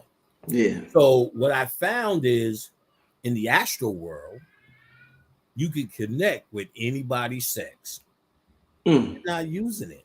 And that aspect of their personality lives for one thing only. The fuck. That's what it was born for. It doesn't, sexual doesn't show up at the pool or at your kid's school. It shows up in very limited places. And it only does one thing. So if you access it in the astral world, it only does one thing. Now, the moral aspect of it. It's not your humanity. And most people put their spirit, soul, and body under the ego or under their humanity. Oh, he's touching my soul. Yeah, it's not ever happened. Or my, it just hit me down in my soul. That's not happening. Right. And you could feel it in your spirit, perhaps, but you're getting with an avatar, an empty avatar that you wear like a suit when you need it, but it's you because it's your technique. But you may find other techniques in your life, and that becomes you. It's not you. So the girl who noticed it is because the nigga's probably home masturbating to her, like we always do. Guys visualize girls. When we even watch porn, we look for a girl that looks like somebody we know that we can't have sex with, but we can visualize and see her on the screen. And then it's a deeper, more realistic orgasm. Trust me, that's how you make connections. In fact, that's all the technique I did for astral traveling. I would tell the chicks, yo, I'm gonna come and we're gonna do this. But you can meet anybody without them knowing because you're meeting with your spirit is meeting up with their spirit. It's not a moral thing. It's not. See, it's not like you could give them STDs or you're taking their virtue. We do it all the time anyway. So it's nothing dangerous. We think of everyone we see, especially guys, every girl we see, as what type of sexual object they could be or what sexual object they are not. We call it a spank bank. I'm gonna put her in my spank bank. That's what white people call it. Which means she'll come up in my thoughts when I'm self-loving. And when you're in that high state of sexuality, especially if you done did some work up here, opening the pineal, understanding the concepts on astral travel and lucid dreaming, opening up your psychic centers through cyclomancy and so on and such, if you understand that concept, you're going to make realer connections. So it's not really violating the person's virtue. You get what I'm saying? Because they're, like I said, they're funneling it through their social upbringing. This is a total, and understand, in the spirit world, sex is just how you say hello. When I first got with Tammy Terrell, you always heard her story as a youngster. It was sad. She died after Marvin Gaye. They finally put some sort of album together with her. It wasn't great because, they had to piece it together. But I got it and went through it. I was trying to give it to Tammy. She came with her panties off. You know what I'm saying? I was like, what you doing? And you could feel that that's how they come. Like when Phyllis Hyman came. She was the first one I said, they're coming to me, but I'm going to try to get with her. So I just kept looking at all her pictures online, listening to her music all day. I was still working IT. Went home, took a sip of something, put on OM. The first thing, she told me some graphic shit. I'm not even going to repeat it. But it was nice. It was some real shit. She authenticated herself and she started telling me some old shit. She's telling me some shit. Might have shared it. And if you tall and a woman, y'all need to fuck with Phyllis Hyman. She's like your patron saint. Sophia, same, is a great mother figure. But all that incubus and succubus bullshit is made up European crap. Oh, so that's bullshit. Incubus and succubus. That's It's really you. Everything is you. See, think about it for a second. You gotta have one premise here. So is incubus and succubus outside somewhere, ready to attack? Where do they come from? Who made them? Is it God? Is it the devil? The demiurge? See, when you follow the thought pattern, it starts getting thinner. But if you just read the history, is what white people said they didn't understand. So when them succubuses come, shit, nigga, I'll wear a succubus ass. Lazy succubuses out, nigga. Oh shit! Said, nigga, I give up, nigga. I said, nigga, I don't try it. I learned how to keep my seed. Oh in your sperm, there's something called what is it? The light that gets impregnated, solar phallic something. But it's if you look at sperm, there's a light around each cell. The light is what gets the person pregnant. Solar phallic energy. So people think because they're so physical, you're supposed to be holding your sperm and bringing your sperm back up. No, your nuts will make liquid all day. It's a factory for it. But the light, if you just shoot and don't know how to, the light is what you bring back to the top. The solar phallic energy. You can lose seeds all day. I did that. None of my queens ever got pregnant. None of that shit. When I was human, they was getting that way. I stopped. I said, and it's hard because you don't know if you really doing it right. But it's a level where I just knew it. So I had a steady girl, and it went. I know I got that shit when I had a female orgasm. It's that's, I promise you, that shit is not a I don't know how them chicks do it. The shit from a woman, from a guy, we feel the build up in the genitals, then there's a release. My nigga, you could feel the orgasm coming down, nigga. Oh, you just, that shit hit, nigga. Oh, don't touch me. You know what I'm saying? Leave me alone. Hold me. You know what I'm saying? I said, fuck all of that. Fuck all of that shit. I don't want none of that shit. I just want a nut regular. But I knew how to internalize it. I knew how the light was being internalized. Never lost energy, never lost a step, blah, blah, blah. So, yeah. So what about, we talk about family. We got about, I'm going to say about 30 minutes left. I want to thank everybody. We got over 2,000 people in the room. We hit the 2-hour mark. We got about a half an hour left. I got to finish cleaning up this basement because this cleanup shit was real. Oh, man, I can imagine that. Do you have any electronics down there? Thank God. I got a lot of equipment down here. Thank God none of it got messed up. Ooh, I was able to catch it. Studio. My girl reminded me. Matter of fact, I got a black magic. I got. Let me show you this bag real quick. Yes, sir. Let me show you this. Shit, I see a mosquito in here right now. Yeah. This book bag right here, right? So I got the black magic camera in here, and it was on the floor in the water. In the water?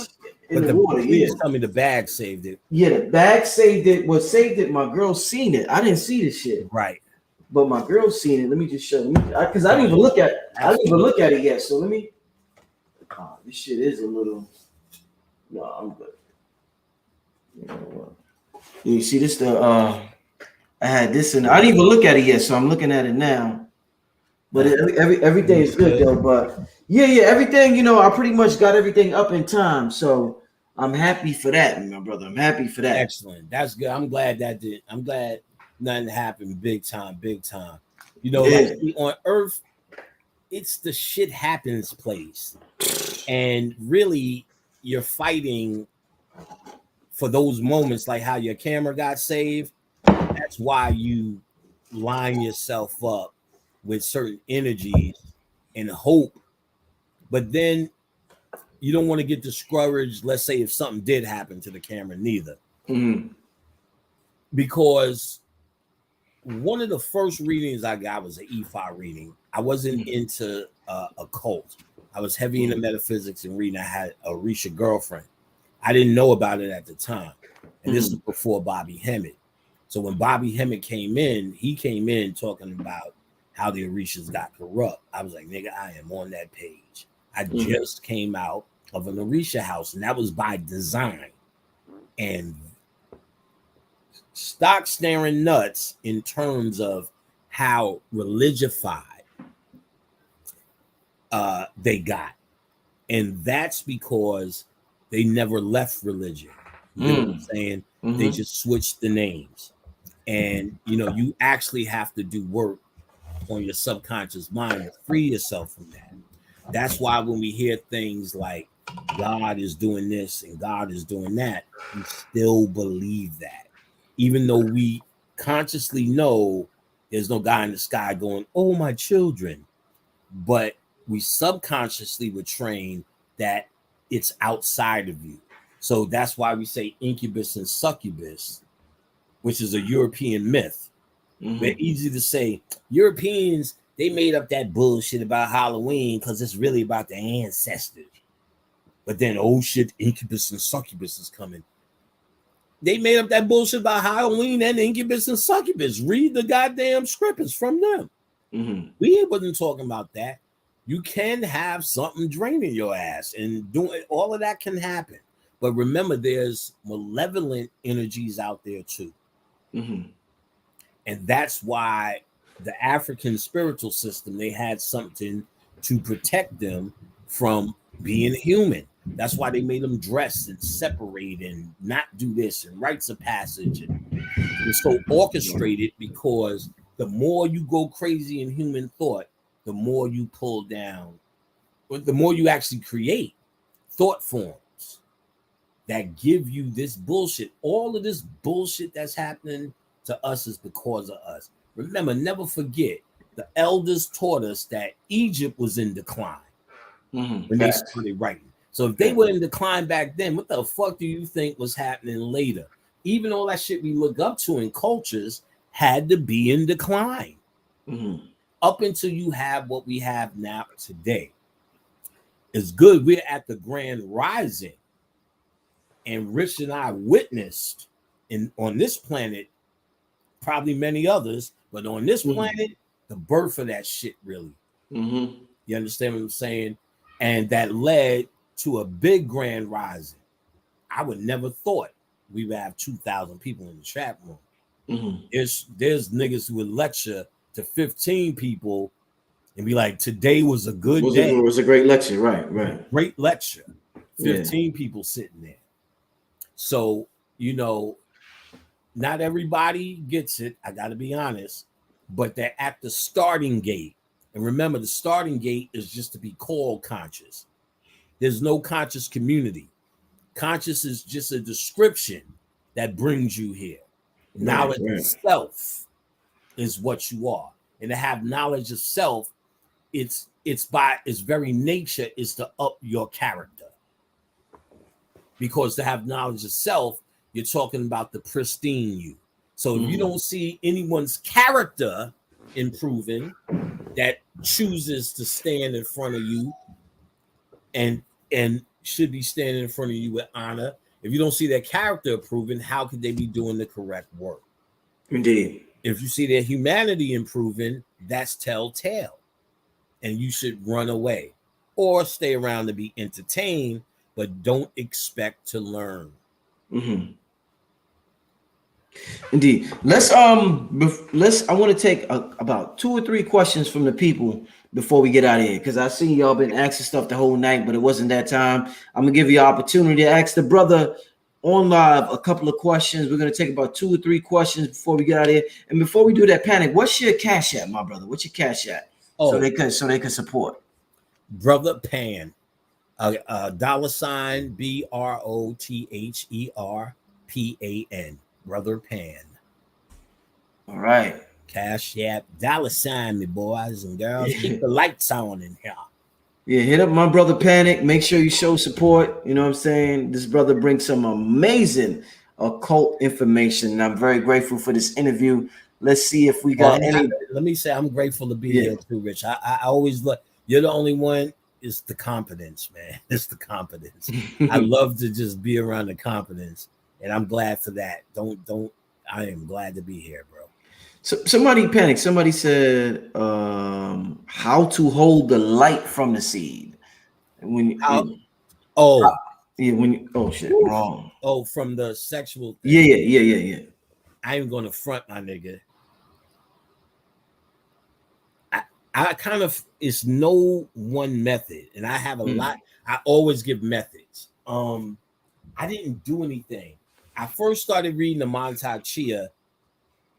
I did do something from Cyclomancy. I forgot. Okay. There's a technique in Cyclomancy, almost like Montauk Chia. Like all this shit is in 2008, 2007. I gotta remember. Montauk Chia tells you to sit on the edge of a chair, and with your PC, your PC muscles, you know, the shit that you stop your urine, to pull up. And what you're really doing is starting to get the muscles to get sperm to go back this way. But in Cyclomancy, you don't have your nuts off the edge. They tell you to do this shit, nigga, and this shit work. All I did was this. You visualize energy in your testicles, which it is your life force is there, right? And it has the connection, as Brother Phil said last Wednesday. Your spinal fluid is not connected to your blood; it's connected to your mind and your nuts. It's a straight pathway. So you visualize energy going to your medulla oblongata. You breathe it up. You're storing energy, and when you open up your eyes, because remember, your eyes are connected to the back of your head, you can shoot out energy. So you got to make your intention here, right? So this is what's in Cyclomancy so far. I used to get on the train. I'm gonna answer this question.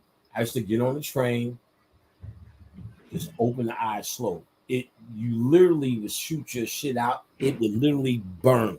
That's also called the evil eye. I said, "Oh, this is the evil eye. You can literally feel you can't hold your shit if you do it right, but you're shooting your vision over to her." And it was crazy. I was just watching American Psycho. Everyone watched it for the 3rd season because they did the Marie Laveau thing, and Angela Bassett played it. That was that show. So I'm on the 3rd season watching it for real this time. And she's training a witch, another white witch training another white witch. She said, what you got to do is imagine and visualize him happier in the middle of the street and watch him do it. Now, they did the dramatic thing. She did it. He walked in the middle of the street. But the technique is sound. Remember, again, there's a movie called The Master. The same dude directed Boogie Nights. But the Joker, Joaquin Phoenix, is in it.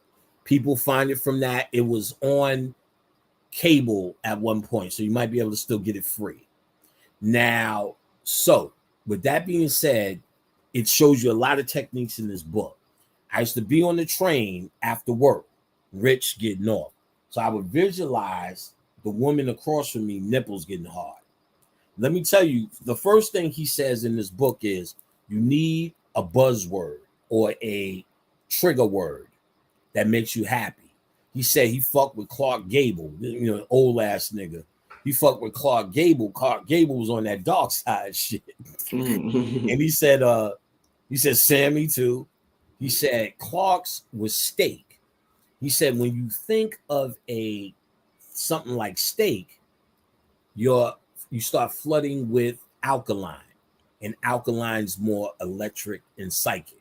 So that's the first thing you do. You think of your thing, your word. You know what mine was? Titties. Boom. And the first thing I started practicing was seeing if I could get an image of what kind of nipples women had. Now, why so nasty? Because for guys, probably women too, they just don't admit it because they were trained not to. But if there's no consequences, they go to the club and sit on all the dicks they could for a cup of Hennessy.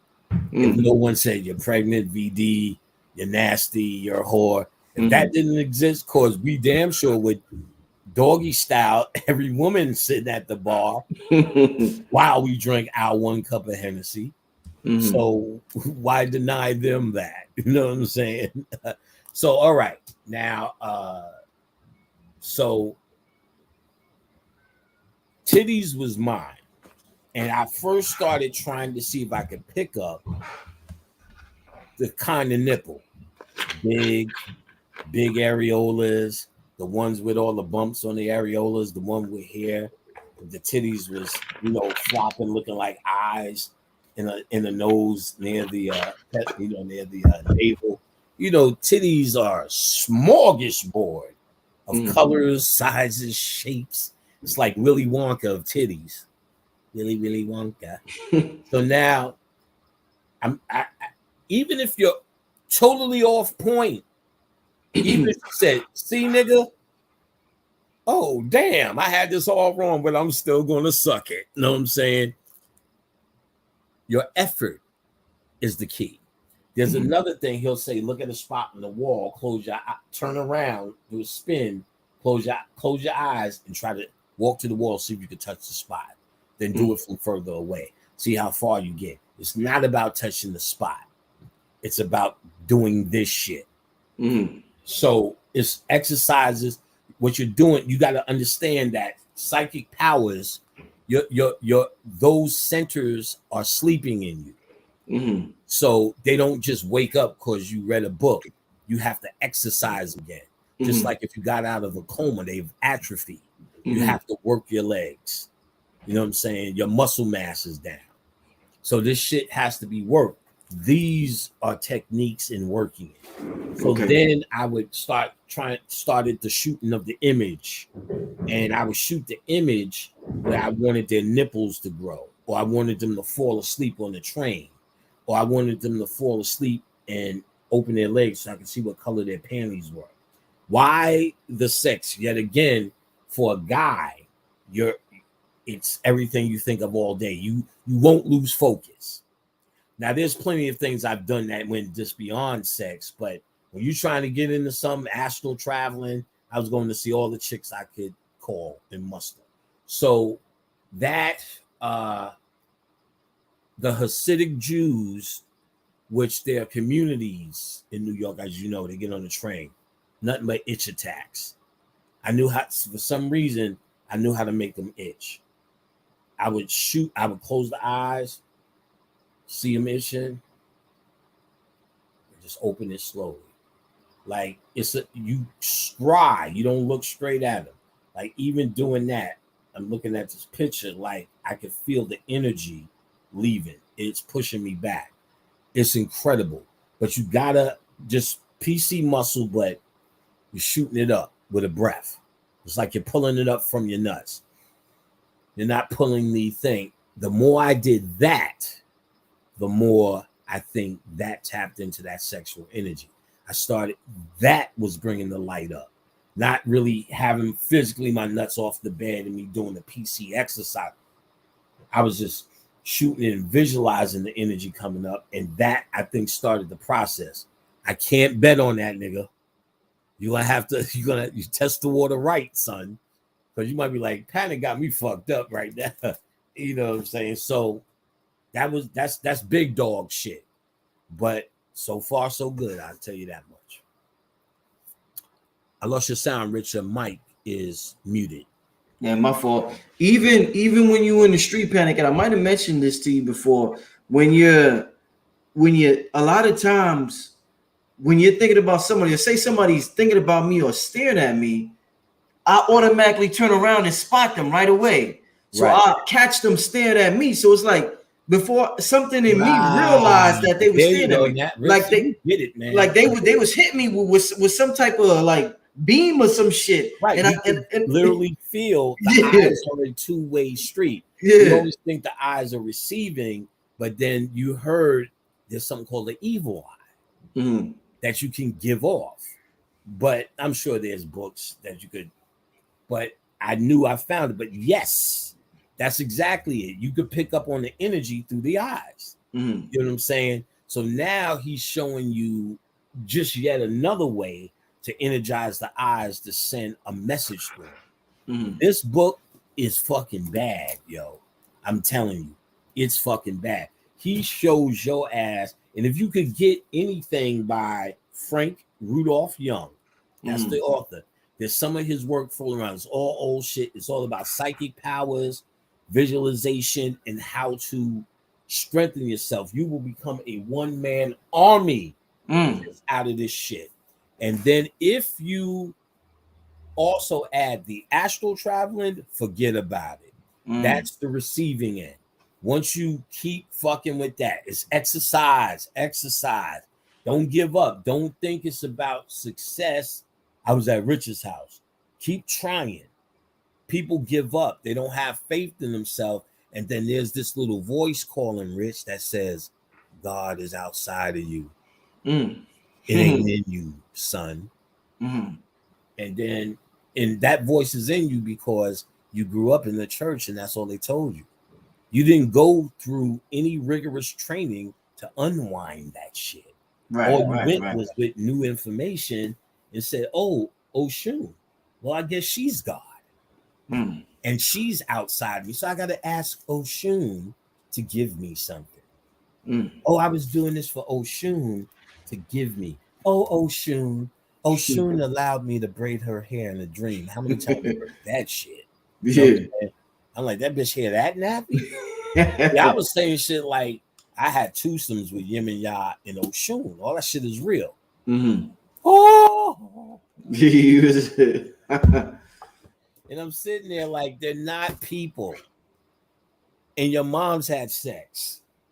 If you what the first, know what the trick was, and what Bobby did was the first trick was trying to show you that you're peer to peer with them.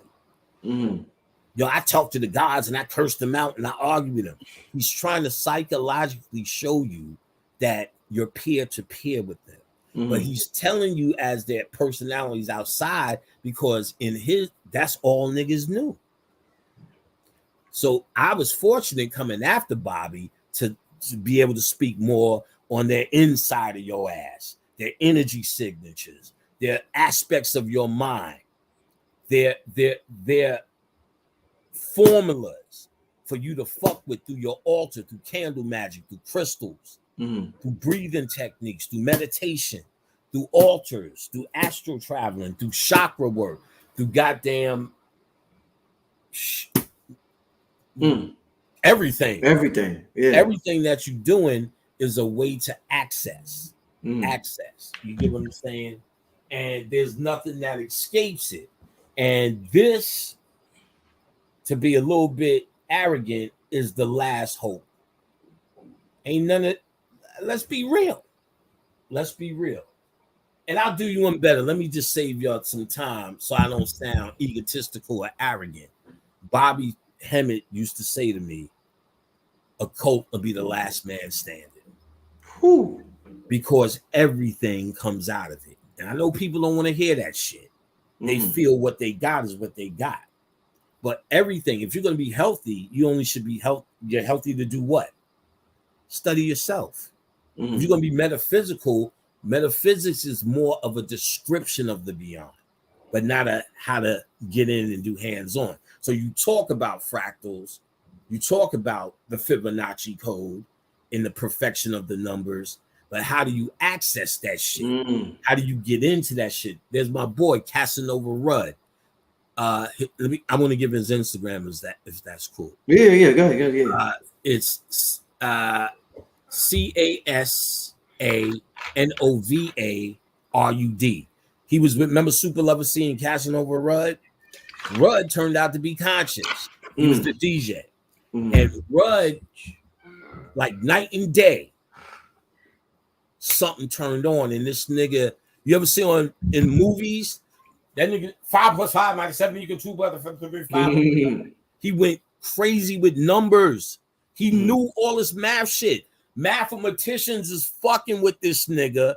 He's like, I don't know how it happened. He didn't know shit about none of this shit. He draws these fucking patterns. Go to his Instagram, Casanova Rudd, CASANOVARUD.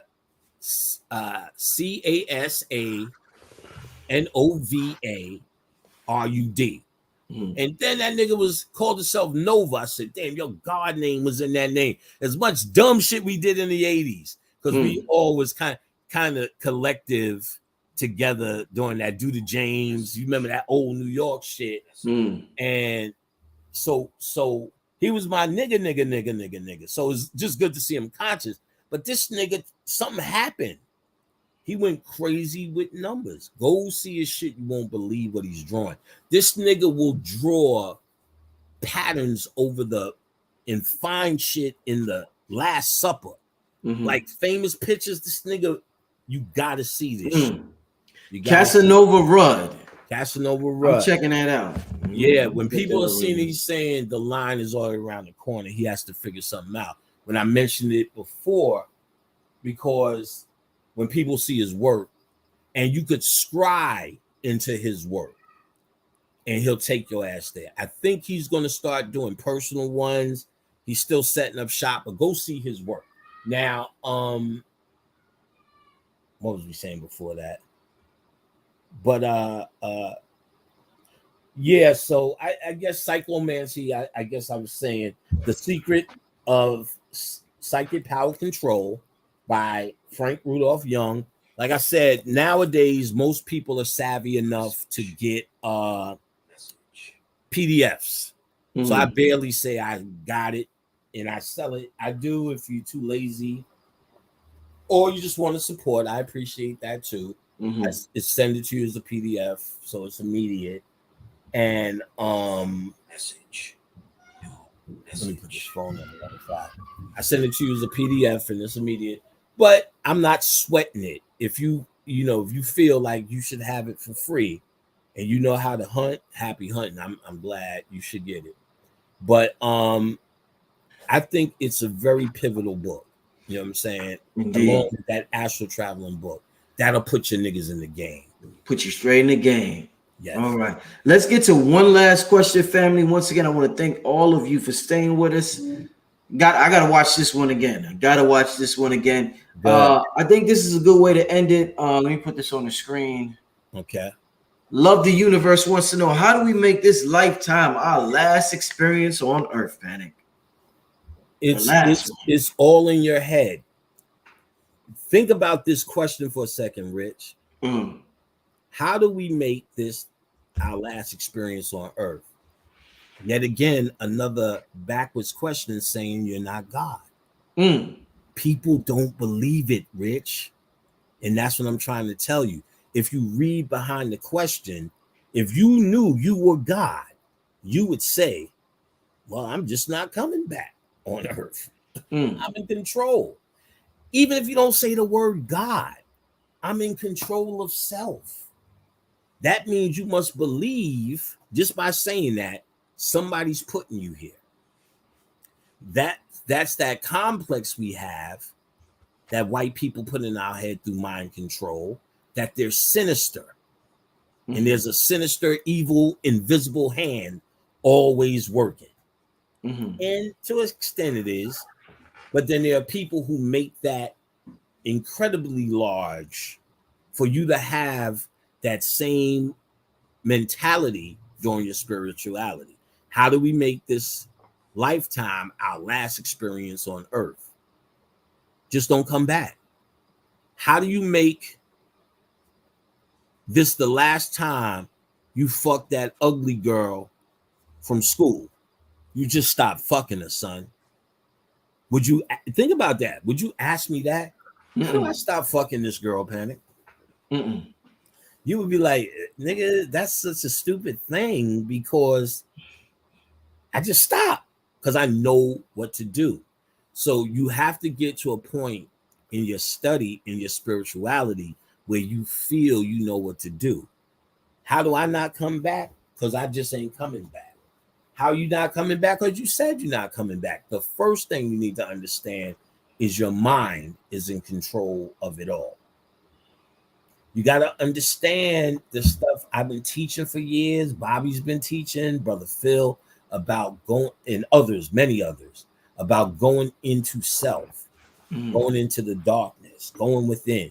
So when you die, you have no body. So the darkness represent that which is within yourself. And then with KL, I did that meditation that night. That's what we were talking about that I forgot. And then I seen a little golden light, and I knew that was him. If you walk towards the light, you walk towards the operating room, or a birthing room again. You don't want to walk towards the light. You want to walk towards the darkness, which was within. And I found KL to come with me. And then I met him up with my boy Lou. Lou said, I got him. Then I went to sleep. Then he came back doing excited. Yo, I didn't know we were Egyptian. You know, he wasn't conscious of nothing. I didn't know we was Egyptian, man. I said, yeah, nigga. He said, yo, Lou is showing me all of this, and there's still this. He thought life was over, like any other human. And he seen there was more to it. But usually, the average human would have to struggle in the astral world, because the astral world is a part of this.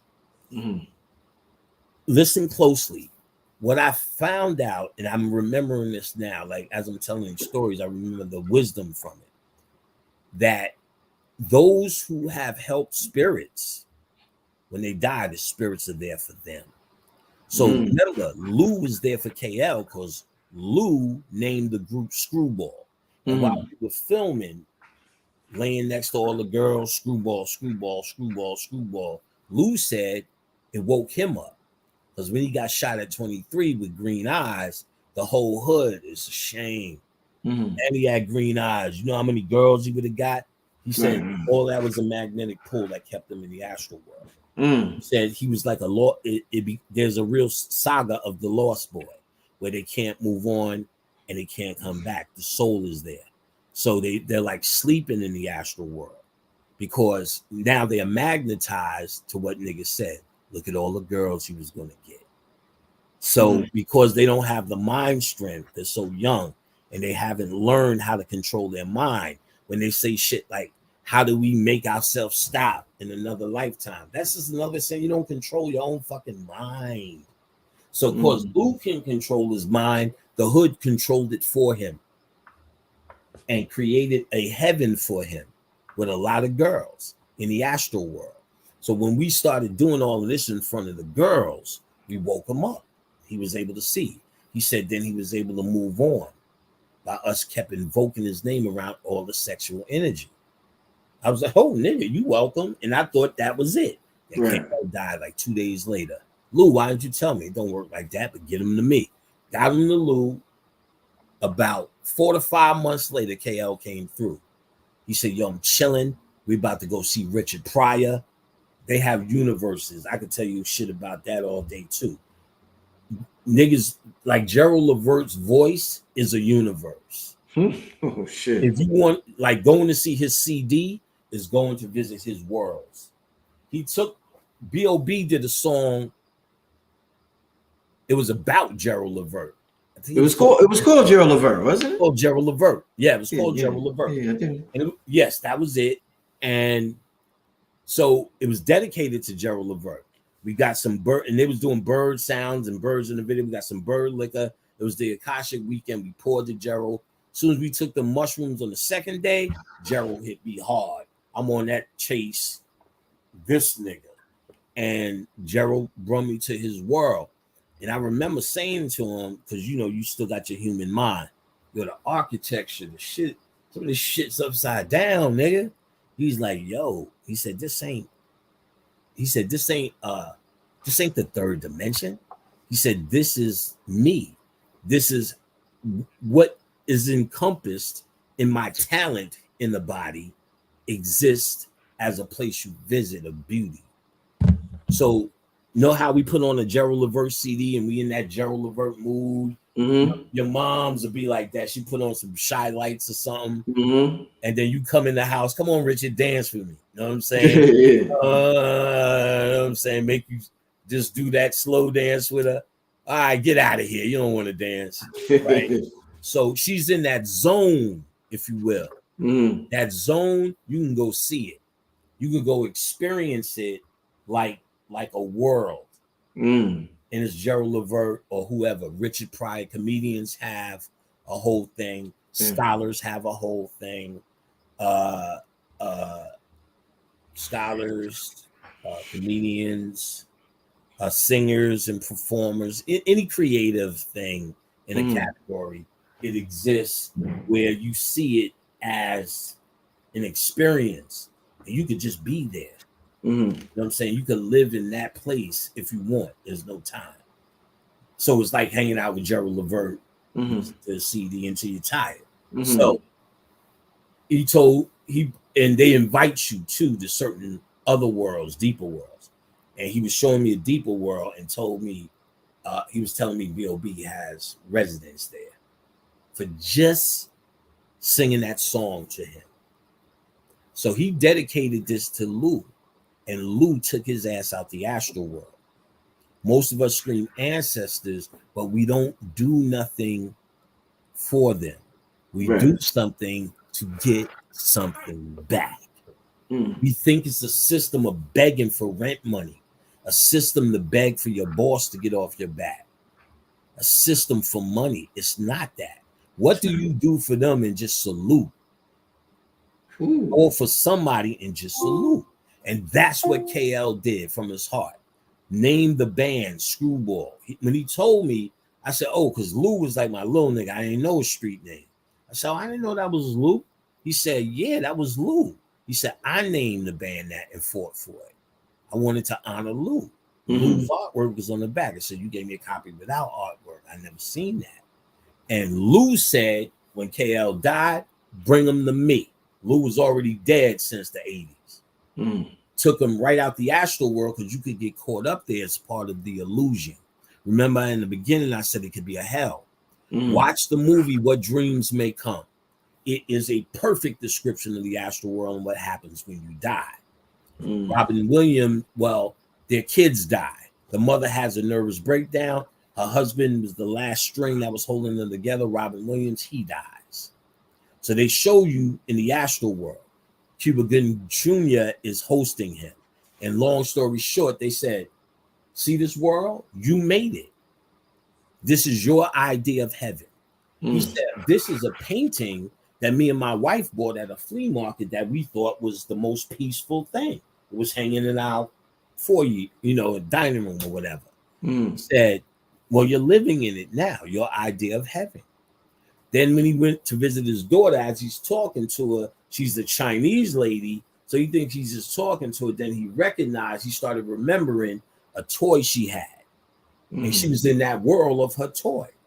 Then Cuba Gooding Jr. said, look, when we're together, listen closely to this. When we're together, we're co-creating. They're in the astral world. When we're together, we're co-creating. But this is your world. So I could go back to my world and make whatever I want.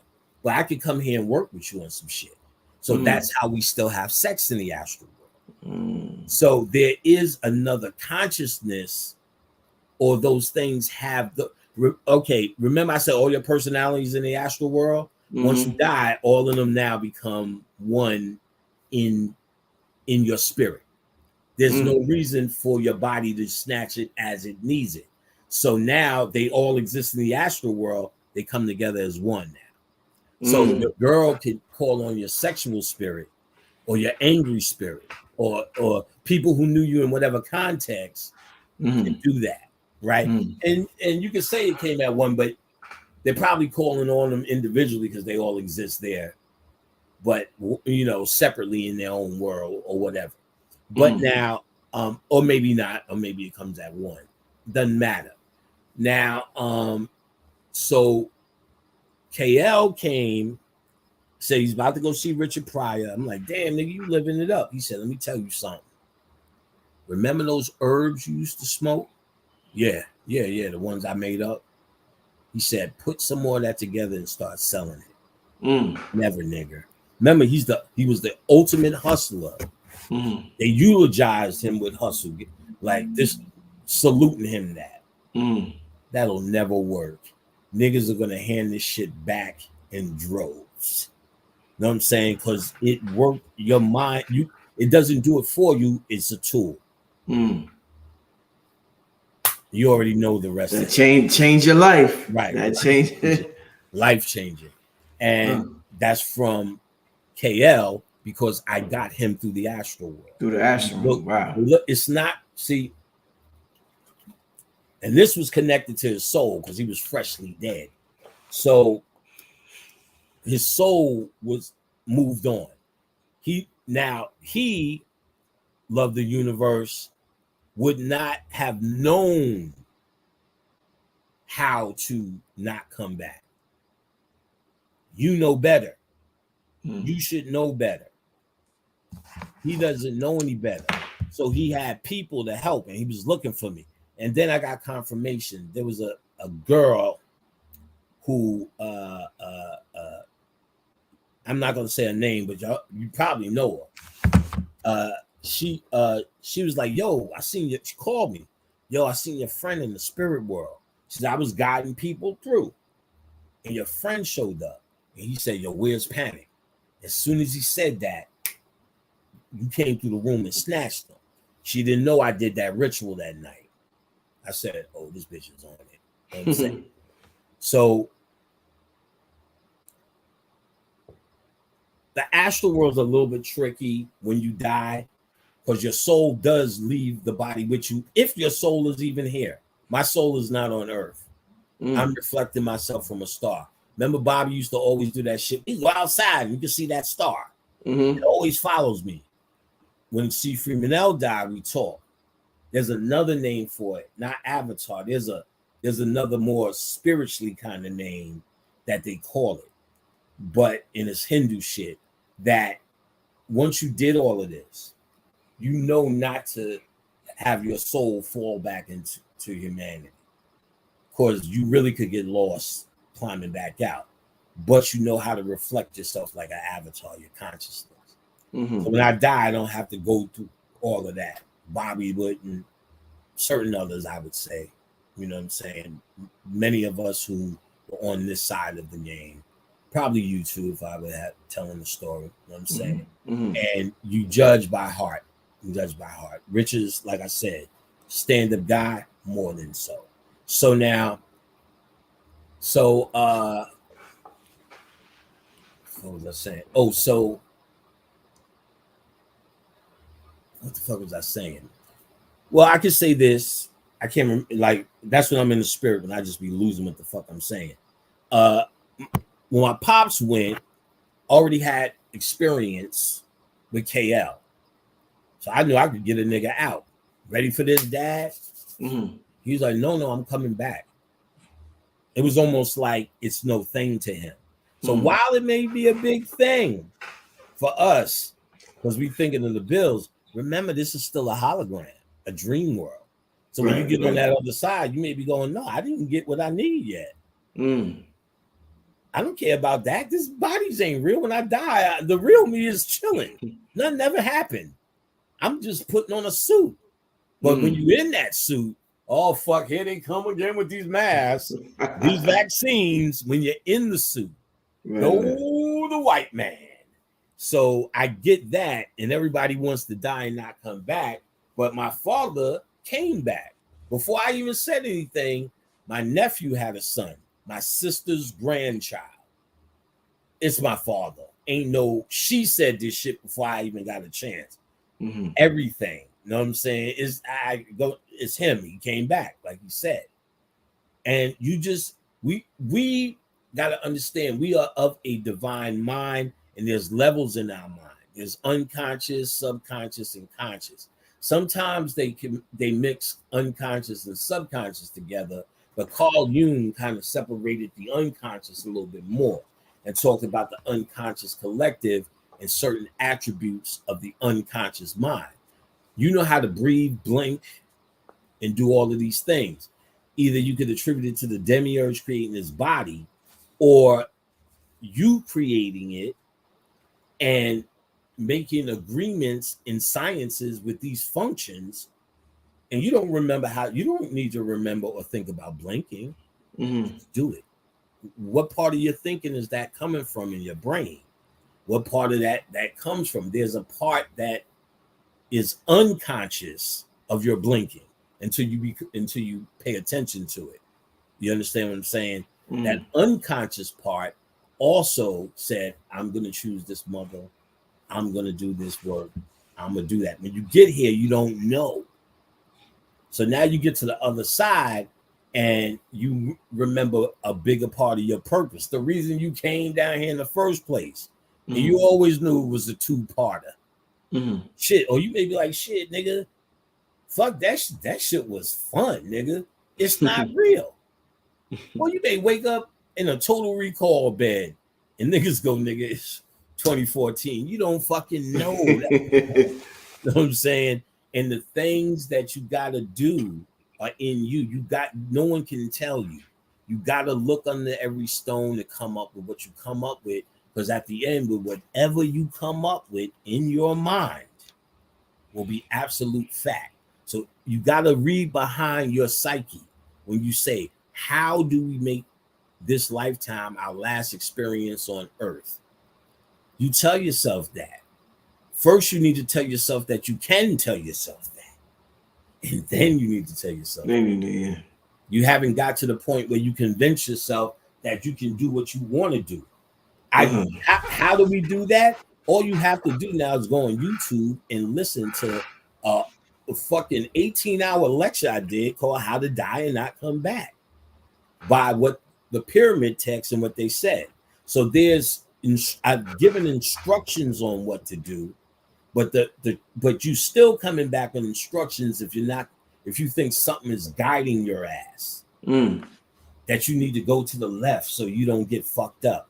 No, you'll know what to do when you convince yourself that you know what to do. Everything's in you. Excellent answer, my brother. That's why he's the GOAT. That's why he's out here, family. See, I'm starting to get souped up now. I'm gonna tell you why. Because there's so many lecturers that are gone now, and we coming up on like 13 years or so that I've been speaking. So now I'm starting to become not the side bitch as much. And now I kind of start to know what Bobby and Phil felt like when they started, because remember, we the ones that started calling them master teachers and all of elders. Yeah. So now I'm starting to hear that a little bit more. So now I can see you start to be this guy. Yeah, bless you. Yeah, right, I like it. You know, before 5 + 5, you got to do that. You got to do. Then when you go back, then you now it's like, yeah, beloved, I love you. Just keep up the good work. Yes, beloved. Facts. So I don't want to become too souped up. I hear you, my brother. Leave your contact information one more time for the people before we get out of here. All right, y'all all know me, so it's easy to find me. If you Google Brother Panic, the first page is everything I got. There's Instagram. It's like Bropan. No, it's BRTHA, Brother Panic, PANIC. So BROTHA. PANIC is Brother Panic. I have a Patreon, of course. Y'all need to join for exclusive content, which I'm going to put some more up soon. I'm looking to put more eye opener up. I just got to make CDs. I got a shitload of tapes still, Rich. I still got all those tapes. And so exclusive content, patreon.com/Brother Panic. You can get my Facebook. My website is Occult Lectures, OCCULTLECTURES.com. There you could connect to my wife's website, Samdi Readings, SAMID. I'm sorry, let me do that over. SAMEDI, There she does her readings, her classes, her workshops, chakras, Akashic, and a whole heap of shit you need to see. Everyone should know Khadijah by now and see what she got going on her site. You can connect through it through mine, which is Occult Lectures. My YouTube is the same thing, Occult Lectures. Cash App, I guess is the last one, $ Brother Pan, BROTHERPAN. Hit me up. Keep the lights on, son. Everything counts and helps. And I always appreciate you guys. I always appreciate Rich's forum. I always appreciate my brother Rich. It's very hard for me to say no to Brother Rich. He's always been there. He's that guy. It's very hard for me to say no. Even if he ain't do shit for me, it's hard for me to say no. He's just a good guy. So I'm always there for Rich. He knows it. And, I always enjoy it. I always enjoy your questions. And, again, it's still is and always will be my honor to be here, Rich, on your show. Thank you, my brother. Once again, thank you to Panic. Thank you for everybody in the room. Brother Rich, Brother Panic, we signing out, family. Peace. Have a good night. Peace, guys. Thanks for coming, guys. Love y'all.